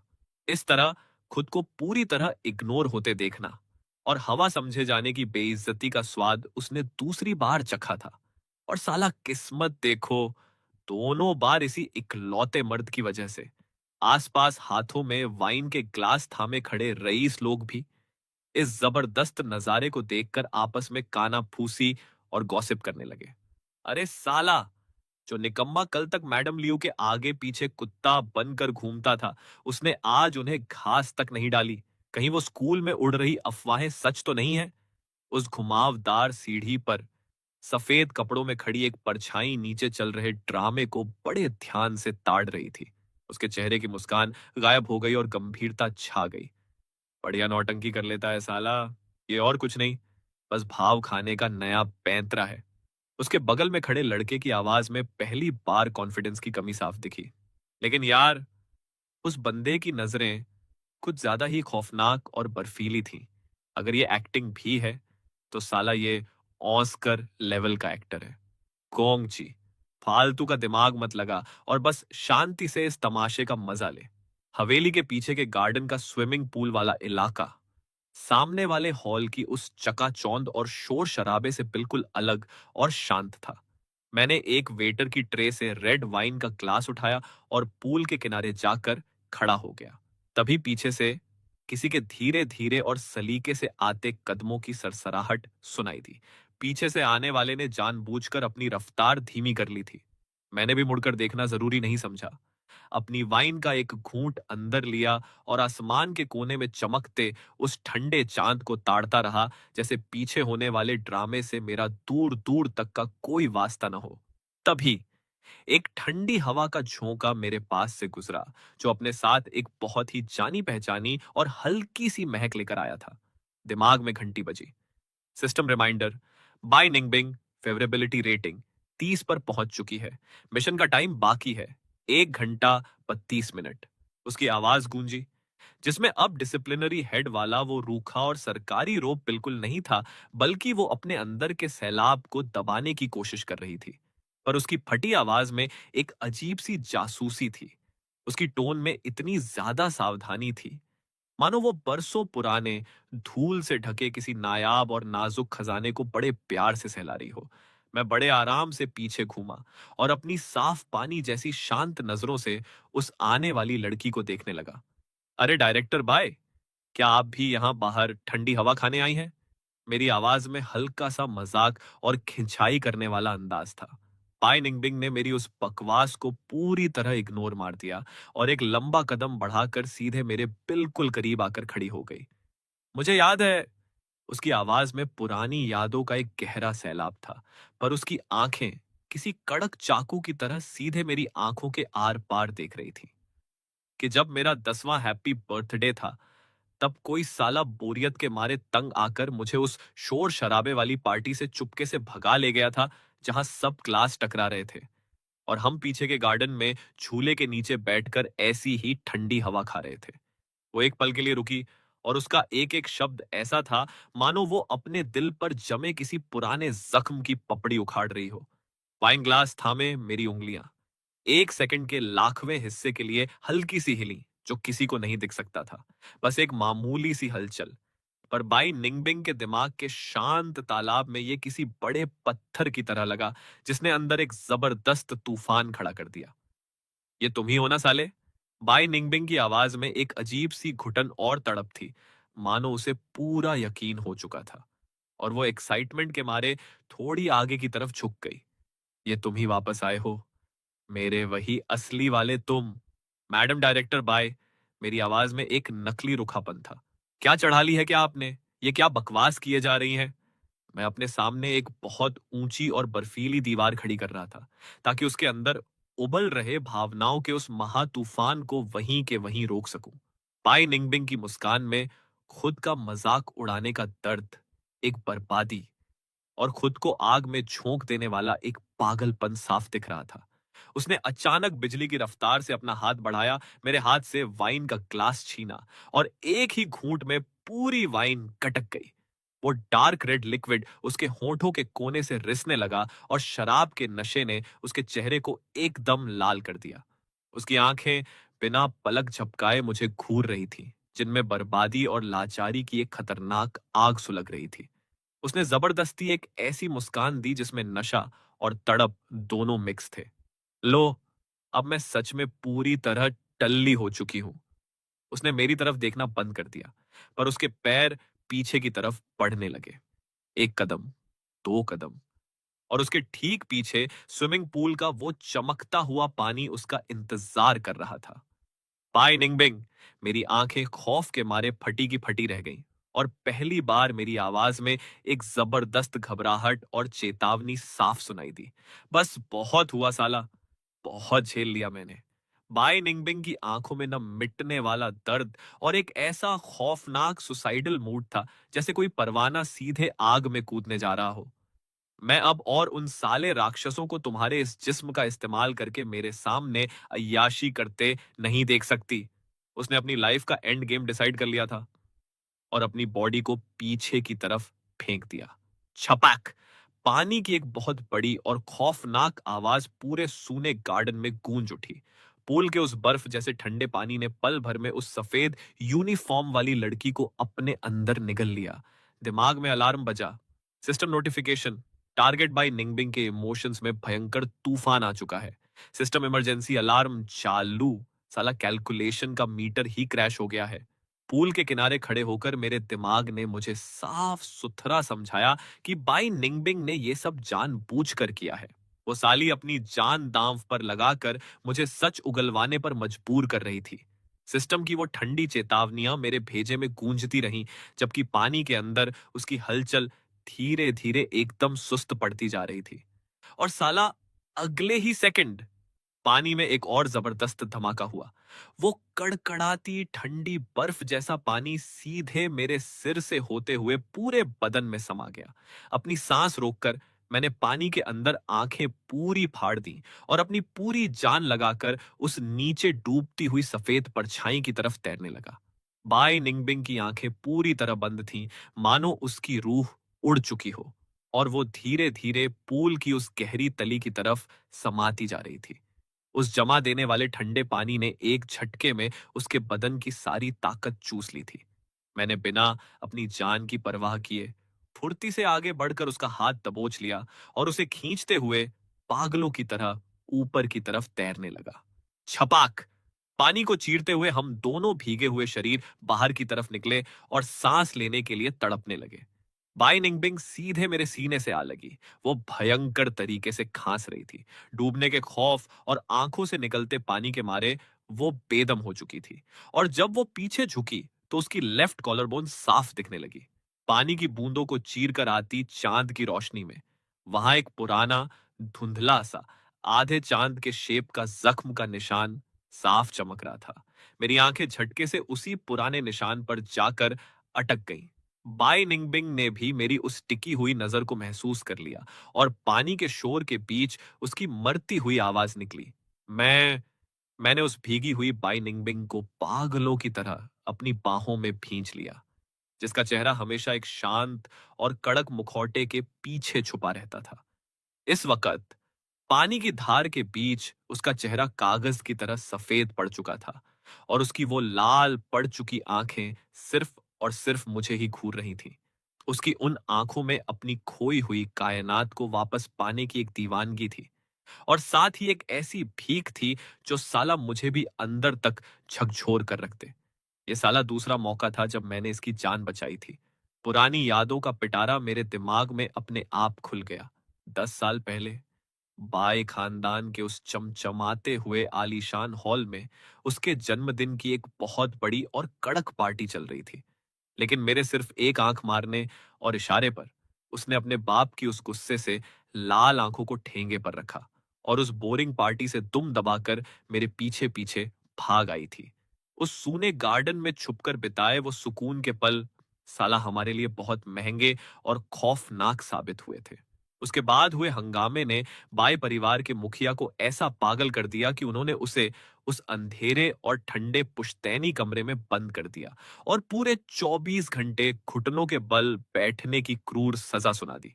जब मुझे यह खबर मिली तो मेरी लाइफ में पहली बार मेरे दिल के अंदर गिल्ट यानी पछतावे का वो अजीब सा कीड़ा कुलबुलाया था। मैं पागलों की तरह भागता हुआ बाय हवेली पहुंचा ताकि उसे एक नजर देख सकूं, पर मुझे जो दिखा वो दिल दहला देने वाला था। वो उस सजा वाले कमरे से लड़खड़ाती हुई बाहर आ रही थी। चेहरा एकदम लाश जैसा सफेद था और अपने कमरे की तरफ जाते हुए आंगन के रास्ते में उसका पैर फिसला और वो सीधे मुंह के बल उस बर्फीले स्विमिंग पूल में जा गिरी। पानी में बस दो चार बुलबुले उठे और साला सब कुछ वापस एकदम शांत हो गया, जैसे कुछ हुआ ही ना हो। मैंने बिना एक सेकंड की भी देरी किए कपड़ों समेत सीधे उस ठंडे पानी में गोता लगा दिया था। जब मैंने अपनी पूरी ताकत झोंक कर तैरते हुए उसकी उस डूबती हुई बॉडी को दबोचा, तब तक वो एकदम बेजान हो चुकी थी। आंखें ऐसे बंद थीं जैसे किसी बेजान गुड़िया की सांसें थम चुकी हों। मैंने घबराहट में अपना मुंह पूरा खोला और उसकी कॉलर बोन के पास छाती पर एक जबरदस्त दांत काट लिया ताकि वो होश में आ सके। दांतों के काटने का वो गहरा निशान आज तक उसकी चमड़ी पर एक गवाह बनकर छपा हुआ था। दिमाग में आवाज गूंजी, बाय निंगबिंग की फेवरेबिलिटी रेटिंग 85 तक पहुंच चुकी है। मिशन पूरी तरह फतेह हुआ साले। वो मशीनी आवाज दोबारा सुनाई दी, जिसमें एक ऐसी शांति थी मानो उसे पहले से ही पता था कि ये तो होना ही था। बाय निंगबिंग अपने बचपन के दिनों से ही हमेशा मेरे उस चमकते और दबंग ऑरा के पीछे एक साये की तरह चलती आई थी। मेरा एक एक स्टाइल और चाल ढाल लोगों की आंखें चौंधियाने के लिए काफी थी। ऐसे में मुझसे दिल लगाना तो साला एक बहुत ही आम बात थी। वो भी कोई अलग नहीं थी, पर उसने कभी अपने मुंह से ये बात नहीं उगली। उसे लगता था कि बस दूर से मुझे ताड़ते रहना ही उसकी फूटी किस्मत का सबसे बड़ा तोहफा है। फिर आया वो 3 साल पुराना मनहूस दिन, जब एक तेज बुखार के बाद पूरा पासा ही पलट गया। जब वो चूतिया ट्रांसमाइग्रेटर मेरे शरीर में जागा, तो उसने जिस पराई और अजनबी नजर से उसे देखा, उसने बाय निंगबिंग के दिल में एक खौफ पैदा कर दिया था। और साले, उस कमीने की नजरों में एक अजीब सा मतलबी घमंड और हवस साफ झलक रही थी। ठीक उसी पल बाय निंगबिंग को ऐसा लगा जैसे किसी ने उसके दिल को मुट्ठी में भींच दिया हो। पर उसके तुरंत बाद उसके दिल में खुशी का एक जबरदस्त सैलाब भी उमड़ा था। वो बेचारी ऐसा ही सोचती रही, जब तक कि एक रात वो चूतिया शराब के नशे में आकंठ धुत होकर लड़खड़ाता हुआ उसके पास नहीं पहुंच गया और चारों तरफ सड़ी हुई दारू की बदबू फैल गई। उसकी आंखें पूरी तरह सुन्न थीं और चेहरा नशे के मारे टमाटर जैसा लाल हो रखा था। जैसे ही उस गधे ने बाई निंगबिंग को देखा, वो सीधा उसके सीने पर जाकर ढेर हो गया। उफ, मेरी बहुत बुरी फट रही है, सिर्फ तू ही मुझे बचा सकती है। मैं तुझसे सच्चा प्यार करता हूँ, हमेशा से करता आया हूँ, तुझे पता है ना। बाई निंगबिंग का दिमाग साला एकदम सुन्न हो गया और खुशी और बरसों की तड़प का एक ऐसा सैलाब आया जो किसी सुनामी जैसा था। बस एक पल में उसने उसकी सोचने समझने की शक्ति छीन ली और वो जड़ होकर वहीं खड़ी रह गई। उसका खून मानो उल्टी दिशा में बहने लगा।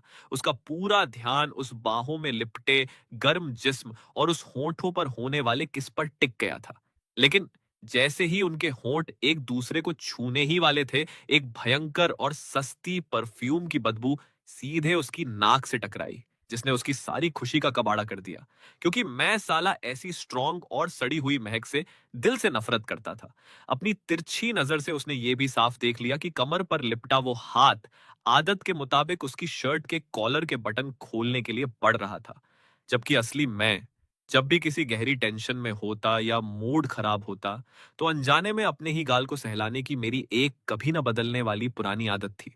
वो बंदा जिसकी आंखें सुन्न थीं, जिसकी हरकतें एकदम बनावटी थीं और जिससे वो अजीब सी बदबू आ रही थी, वो किसी भी जन्म में मैं तो बिल्कुल नहीं था। उसने अपनी पूरी ताकत बटोरी और उस बहरूपिये को बड़े हिंसक अंदाज में धक्का देकर खुद से दूर फेंक दिया। धक्का इतना भयंकर था कि वो साला चीख पड़ा और लड़खड़ाते हुए पीछे की तरफ जाकर उस ठंडे फर्श पर चित्त हो गया। बस उसी काली रात के बाद से बाई निंगबिंग दुनिया की सबसे रूखी, बेपरवाह और कड़क तमाशबीन बन गई। उसने चेहरे पर एक शांत मुखौटा चढ़ाया, अपने हर कदम का गुणाभाग किया और सीधा डिसिप्लिनरी हेड की उस कुर्सी पर कब्जा कर लिया। वो छाती पर हाथ बांधे खड़ी रहकर उस मेरे शरीर पर कब्जा जमाए बैठे नकली बहरूपिये को देखती रही, जो सड़ी हुई मक्खियों की तरह बदबूदार मीट के पीछे भागता फिरता था। सु किंग्युए, लियू रुयान और चू नियनसी के आगे पीछे घूमते हुए उसने देखा कि कैसे उस चूतिए ने बार बार अपनी इज्जत और खुशियों का गला घोंटा था। एक इतने बड़े खानदान का वारिस उन लड़कियों के तलवे चाटने के लिए हर तरह की नीच और घटिया हरकतें कर रहा था। उसने देखा कि कैसे मैं धीरे धीरे रईसों की महफिलों का सबसे बड़ा जोकर बन गया और इसी वजह से उसके दिल में नफरत का वो पौधा सालों साल बड़ा होता चला गया। वो उस जिस्म के अंदर बैठे राक्षस से दिल से नफरत करती थी। उसने मुझे सीधा करने के लिए सबसे कड़े नियमों का हंटर चलाया, डराने के लिए सबसे बर्फीली नजरें दी और अपने डिपार्टमेंट की पूरी ताकत का इस्तेमाल करके मुझे बेड़ियों में जकड़े रखा। लेकिन उसने कभी भी मुझे ऑनफिशियली इस मोयर्शी एकेडमी से लात मारकर बाहर नहीं निकाला, क्योंकि वो दिल के किसी कोने में मेरे यानी अपने असली वाले आशिक की वापसी का इंतजार कर रही थी। और आखिरकार उसका वो लंबा इंतजार आज रंग लाया था। अरे ओए, जल्दी भागो रे, कोई पानी में कूद गया साला। पूल के पास मचे उस जबरदस्त गदर ने आखिरकार पूरी पार्टी में खलबली मचा दी। चीख पुकार ने उस शांत गार्डन की धज्जियां उड़ा दी और एक सेकंड के अंदर सबका ध्यान इधर खींच लिया। दूर से आती अफरात-फरी वाले कदमों की आवाज ने उस कोने को चारों तरफ से ऐसा घेरा कि हवा आने की जगह भी नहीं बची। जब मैं अपनी पूरी ताकत लगाकर बाई निंगबिंग के उस भीगे और बेदम शरीर को खींचकर पुल के किनारे पर चढ़ाने की जद्दोजहद कर रहा था, तब मेरी आंखों के सामने न जाने कितनी ऐसी नजरें थीं जिनमें मजाक, जासूसी और सबसे ज्यादा एक साफ दिखने वाली नफरत भरी हुई थी। बाई निंगबिंग लगातार खांसे जा रही थी। चेहरा एकदम मुर्दे जैसा सफेद था। वो इतनी कमजोर हो चुकी थी कि अपने पैरों पर खड़ी भी नहीं हो पा रही थी। जैसे ही उस तमाशा देख रही भीड़ ने पानी में गिरे बंदों को पहचाना, वहां के माहौल में एक अजीब सा सन्नाटा पसर गया, मानो सब बिना बोले ही पूरी कहानी समझ गए हों। कानाफूसी और जहरीली बातें किसी सांप की जीभ की तरह चारों तरफ फैलने लगी। लो साला, ये फिर शुरू हो गया। कुत्ते की दुम कभी सीधी नहीं होती।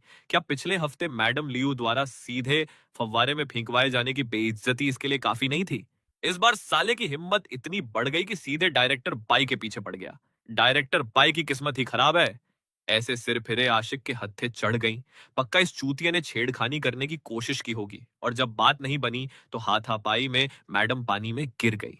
और क्या हो सकता है भला? ये बड़े नवाब साहब भी कितने गिरे हुए हैं साले। इस सिंप कुत्ते ने एक इतनी बढ़िया बर्थडे पार्टी का पूरा कचरा करके रख दिया। उनकी नजरों से निकलती वो नफरत की चिंगारियां किसी जहरीले तीरों की तरह आकर मेरे बदन में धंस रही थी। डूबने के उस खौफ से अभी अभी बाहर आई बाई निंगबिंग ने जब मेरे खिलाफ उन सालों की इतनी गंदी गंदी गालियां और बकवास सुनी, तो उसने जबरदस्ती अपनी पीठ सीधी करने की कोशिश की। उसके सफेद पड़ चुके होंठ कांपे। वो उन सबको डांटने के लिए जैसे ही मुंह खोलने वाली थी, तभी एक बर्फ जैसे ठंडे लेकिन फौलादी हाथ ने उसकी उस भीगी हुई कलाई को नीचे दबा दिया। मैंने उसकी तरफ देखना तक जरूरी नहीं समझा, बस उसके हाथ पर थोड़ा सा दबाव बनाया। मेरी नजरें एकदम शांत पानी की तरह उन सभी कमीने चेहरों पर घूम गई। मेरी आंखों की गहराइयों में उस बेइज्जती का रत्ती भर भी असर या शर्म नहीं थी। वहां था तो सिर्फ एक रूह कंपा देने वाली बेपरवाही। मेरे लिए तो ये भौंकने वाले लोग किसी मामूली चींटियों के झुंड जैसे थे। साला, ऐसे दो कौड़ी के लोगों को सफाई देने का कोई दुख ही नहीं बनता। मेरे होंठों पर एक बहुत ही घमंडी और कातिलाना मुस्कान तैर गई। मुझे तो साला अपनी असली ताकत के दम पर इन सब की इज्जत को अपने जूतों तले कुचलने में असली मजा आता था। और ठीक इसी वक्त किसी ने बड़े ही आराम से एक महंगा सूट जैकेट मेरे उस ठंडे और भीगे हुए कंधों पर डाल दिया। ये चेन, तुम ठीक तो हो ना?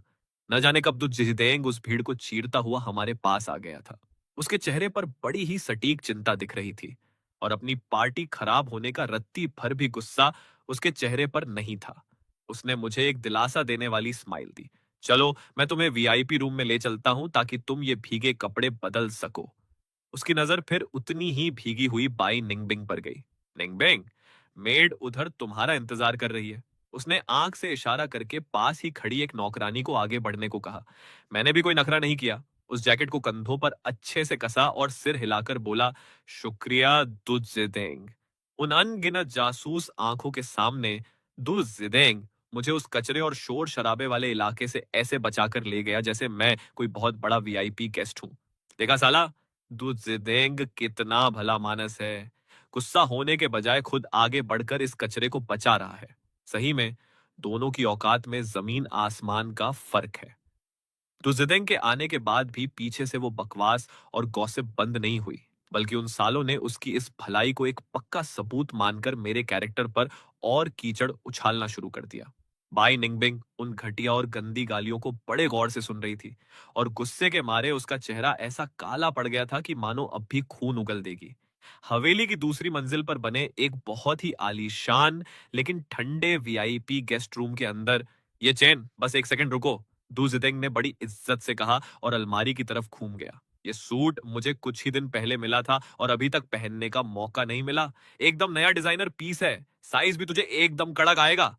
दू जिदेंग ने उस सूट को बड़े करीने से उस गद्देदार बेड पर रखा और एक चमचमाती स्माइल दी। तुम कपड़े बदल लो। तुम्हारे ये भीगे कपड़े मैं नौकरों से कहकर सुखा दूंगा। परेशानी के लिए माफ करना। इतना कहकर दुजिदेंग बड़ी समझदारी से पीछे हटा और धीरे से कमरे का दरवाजा बंद कर दिया। कॉरिडोर के खुफिया कोने में गोंगची ने लपक कर उसका रास्ता रोका। उसका चेहरा चिढ़ और पूरी तरह से नासमझी से भरा हुआ था। जिदेंग, साले तू ये क्या बकवास कर रहा है रे? बाहर पूरी महफिल में थू थू हो रही है और तू इस कचरे को इतनी इज्जत दे रहा है। 100 बात की एक बात, इस चूतिए ने बाय निंगबिंग को इतना तंग किया होगा कि बेचारी के पास पूल में कूदने के अलावा कोई रास्ता ही नहीं बचा। कोंगची दबी आवाज में बड़ी ही फुर्ती और हड़बड़ी के साथ बोले जा रहा था। तो जिदेंग के चेहरे की वो प्यारी सी मुस्कान थोड़ी सी गायब हो गई। उसने धीरे से अपना सिर हिलाया और एकदम दबी लेकिन कड़क आवाज में जवाब दिया, कोंगची, ये खेल उतना सीधा नहीं है जितना तू समझ रहा है साले। मैंने खुद अपनी आंखों से देखा है। क्या देखा तूने? कोंगची के तो साला तोते उड़ गए। तो जिदेंग की नजरें उस बंद दरवाजे पर टिक गई, मानो वो कांच को चीर कर अंदर देख पा रहा हो। जिस तरीके से वो लड़की उसे निहार रही थी, उसमें नफरत का एक कतरा भी नहीं था और न ही कोई छेड़खानी वाला गुस्सा था। वो तो साला एक दीवानगी थी, कुछ खोने के बाद दोबारा पा लेने की खुशी और दिल को चीर देने वाला वो दर्द जिसमें भयंकर पछतावा मिक्स था। वो एक सेकंड के लिए रुका और गोंगची के उस फटे हुए चेहरे को गौर से देखने लगा। साले खुद के भेजे पर जोर डाल। अगर कोई छेड़खानी से तंग आकर पूल में कूदेगा तो क्या वो सामने वाले को ऐसी आशिकों वाली नजर से देखेगा? गोंगची ने अपना मुंह तो खोला पर साला उसकी बोलती पूरी तरह बंद हो चुकी थी। उसने अपने दिमाग में दोबारा उस सीन को रिप्ले किया जहां मैं बाई निंगबिंग का हाथ थामे उसे पानी से बाहर ला रहा था और मेरे चेहरे पर वो एकदम सुन्न और बिंदास भाव थे। सच कहें तो वो नजारा दूर दूर तक ऐसा नहीं लग रहा था जैसा कोई अपनी मजनूगिरी दिखाने वाले के साथ करता है। तो फिर तो फिर साला इस पूरे ड्रामे के पीछे का असली राज क्या है? दुजिदेंग ने अपनी आंखें थोड़ी और छोटी की और वापस अपने चेहरे पर वही पुरानी प्लास्टिक स्माइल चिपका ली। वो तो मुझे भी नहीं पता साले, पर इतना तय है कि ये चेन अब पहले जैसा चूतिया नहीं रहा, बल्कि बहुत ज्यादा डेंजरस हो चुका है। चलो चलें, पार्टी अभी बाकी है। असली तमाशे का पर्दा उठने ही वाला है। जब मैं उस खास तौर पर सिले हुए गहरे काले नीले सूट को पहनकर बाहर निकला, जो रात के तारों जैसा चमक रहा था, तो एक बार फिर पूरी महफिल की निगाहें मुझ पर आकर टिक गईं। पर इस बार साले लोगों की नजरों में जलन के साथ साथ एक अजीब सी इज्जत और खौफ भी साफ दिख रहा था। तू के पिताजी यानी ओल्ड दू बड़े टौरे से स्टेज के मेन पोडियम पर चढ़े। सारी लाइटें उन पर ऐसे चमक रही थीं जैसे कोई फरिश्ता उतर आया हो। यहाँ पधारे सभी वीआईपी मेहमानों का मैं दिल से शुक्रिया अदा करता हूँ जो आज रात मेरे लाडले जिदेंग का बर्थडे मनाने आए हैं। ओल्ड दू की भारी आवाज पूरे हॉल में गूंज उठी। इस खास मौके का फायदा उठाते हुए मैं आप सबके सामने एक बहुत बड़ा ऐलान करना चाहता हूं। मैंने ऑफिशियली अपने दू ग्रुप के पूरे 30% शेयर्स जिदेंग के नाम कर दिए हैं। उम्मीद है आगे भी आप लोग इस लड़के पर अपनी कृपा बनाए रखेंगे। पूरा हॉल एक झटके में हैरान कर देने वाली चीखों और तालियों की गड़गड़ाहट से कांप उठा। तू कॉरपोरेशन के पूरे 30% शेयर्स, ये साला कोई मामूली बर्थडे गिफ्ट नहीं था, बल्कि दू खानदान की तरफ से पूरे यूरो एशिया के लिए एक खुला ऐलान था कि दुज़ेडेंग अब इस साम्राज्य का नया बेताज बादशाह बन चुका है। ताकत और अकूत दौलत के उस सुनहरे औरा ने उसे चारों तरफ से घेर लिया, जिससे दुज़ेडेंग का वो चमकता हुआ चेहरा और कातिलाना लगने लगा। उसके चेहरे की वो सलीके वाली स्माइल किसी कभी ना बदलने वाली पेंटिंग की तरह जमी हुई थी। इसके तुरंत बाद ओल्ड दूत ने अपनी बात का गियर बदला और बोले, दू परिवार और लियू परिवार इस शुभ घड़ी का इस्तेमाल एक और महा खुशखबरी सुनाने के लिए करना चाहते हैं। अजीब बात यह थी कि पूरे हॉल का ध्यान नीचे टिका हुआ था, जहां लियू रुयान अपने उस नए चिकने बॉयफ्रेंड का हाथ थामे अपनी उंगलियों से एक स्टाइलिश चिप्पो लाइटर के साथ टाइम पास कर रही थी।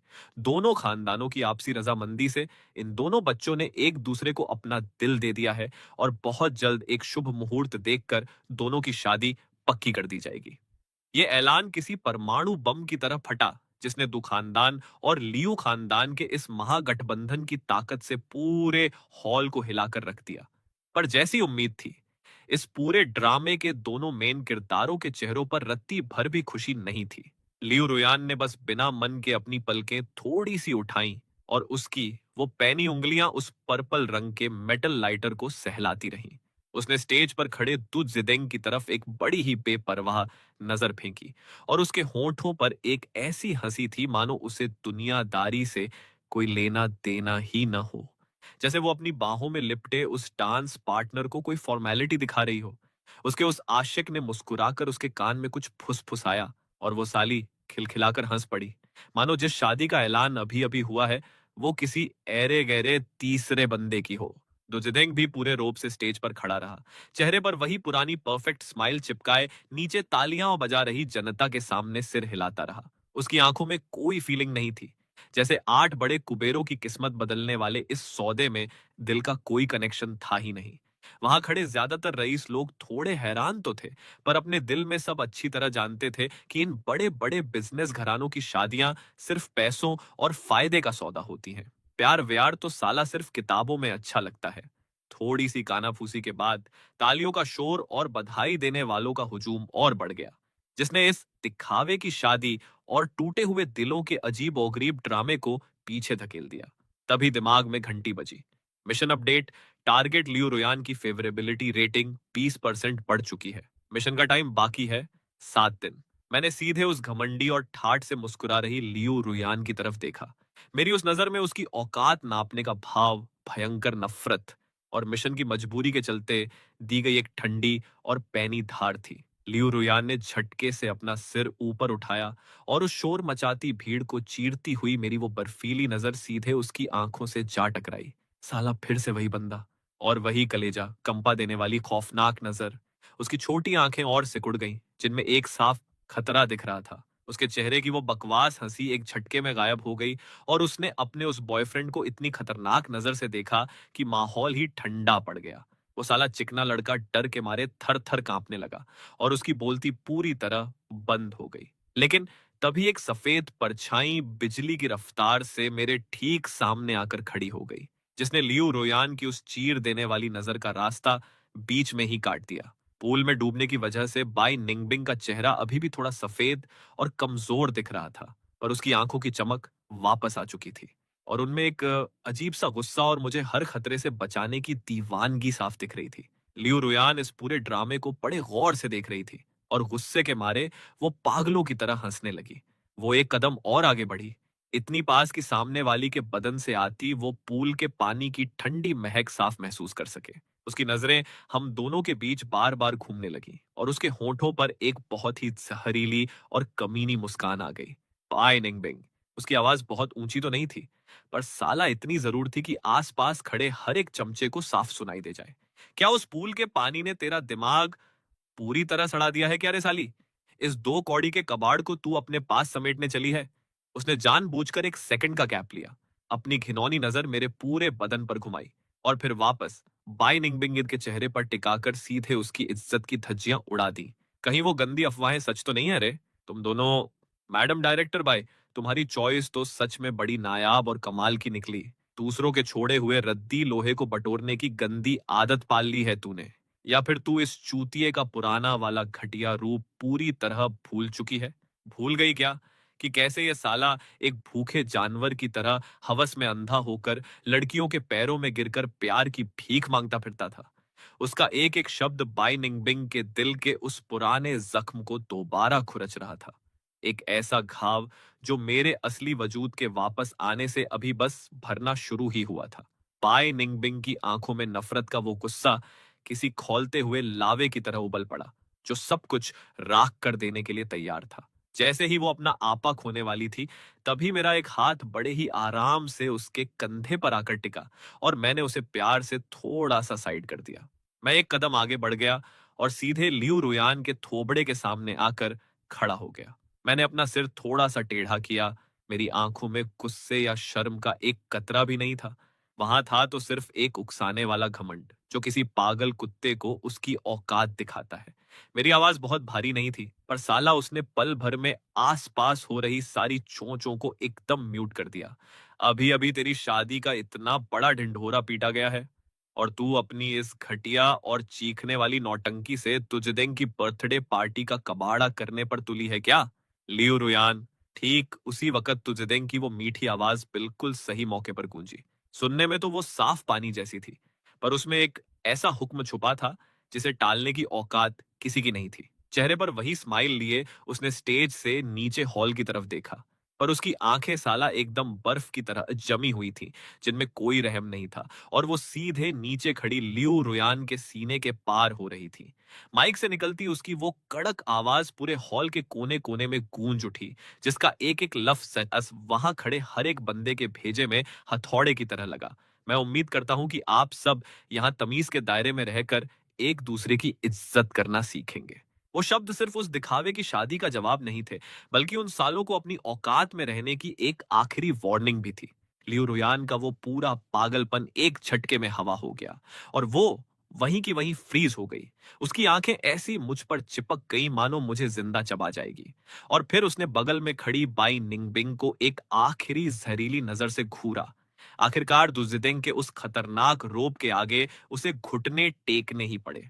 उसने अपने अंदर उबलते उस गुस्से के ज्वालामुखी को जैसे तैसे दबाया, और नफरत से पैर पटकती हुई उस जगह से रफा दफा हो गई। जाते जाते उसने अपने उस नए आशिक का हाथ इतने जोर से झटका कि साला उसका कंधा ही उखड़ जाए।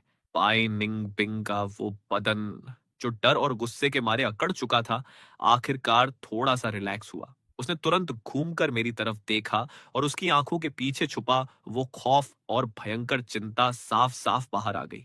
तुम तुमने बहुत ज्यादा जल्दबाजी कर दी। उसकी आवाज एकदम धीमी थी, और उसमें रोने जैसी एक सिसकी साफ महसूस हो रही थी।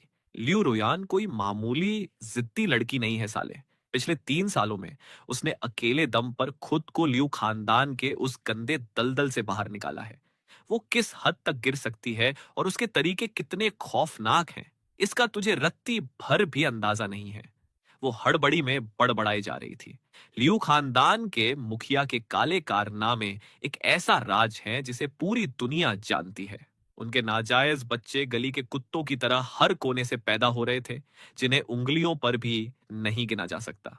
और जिस औरत ने लियो रुयान को जन्म दिया था, वो महज एक बिना औकात और बिना पावर वाली बार की डांसर थी, जिसने चुपके से उसे पैदा किया था।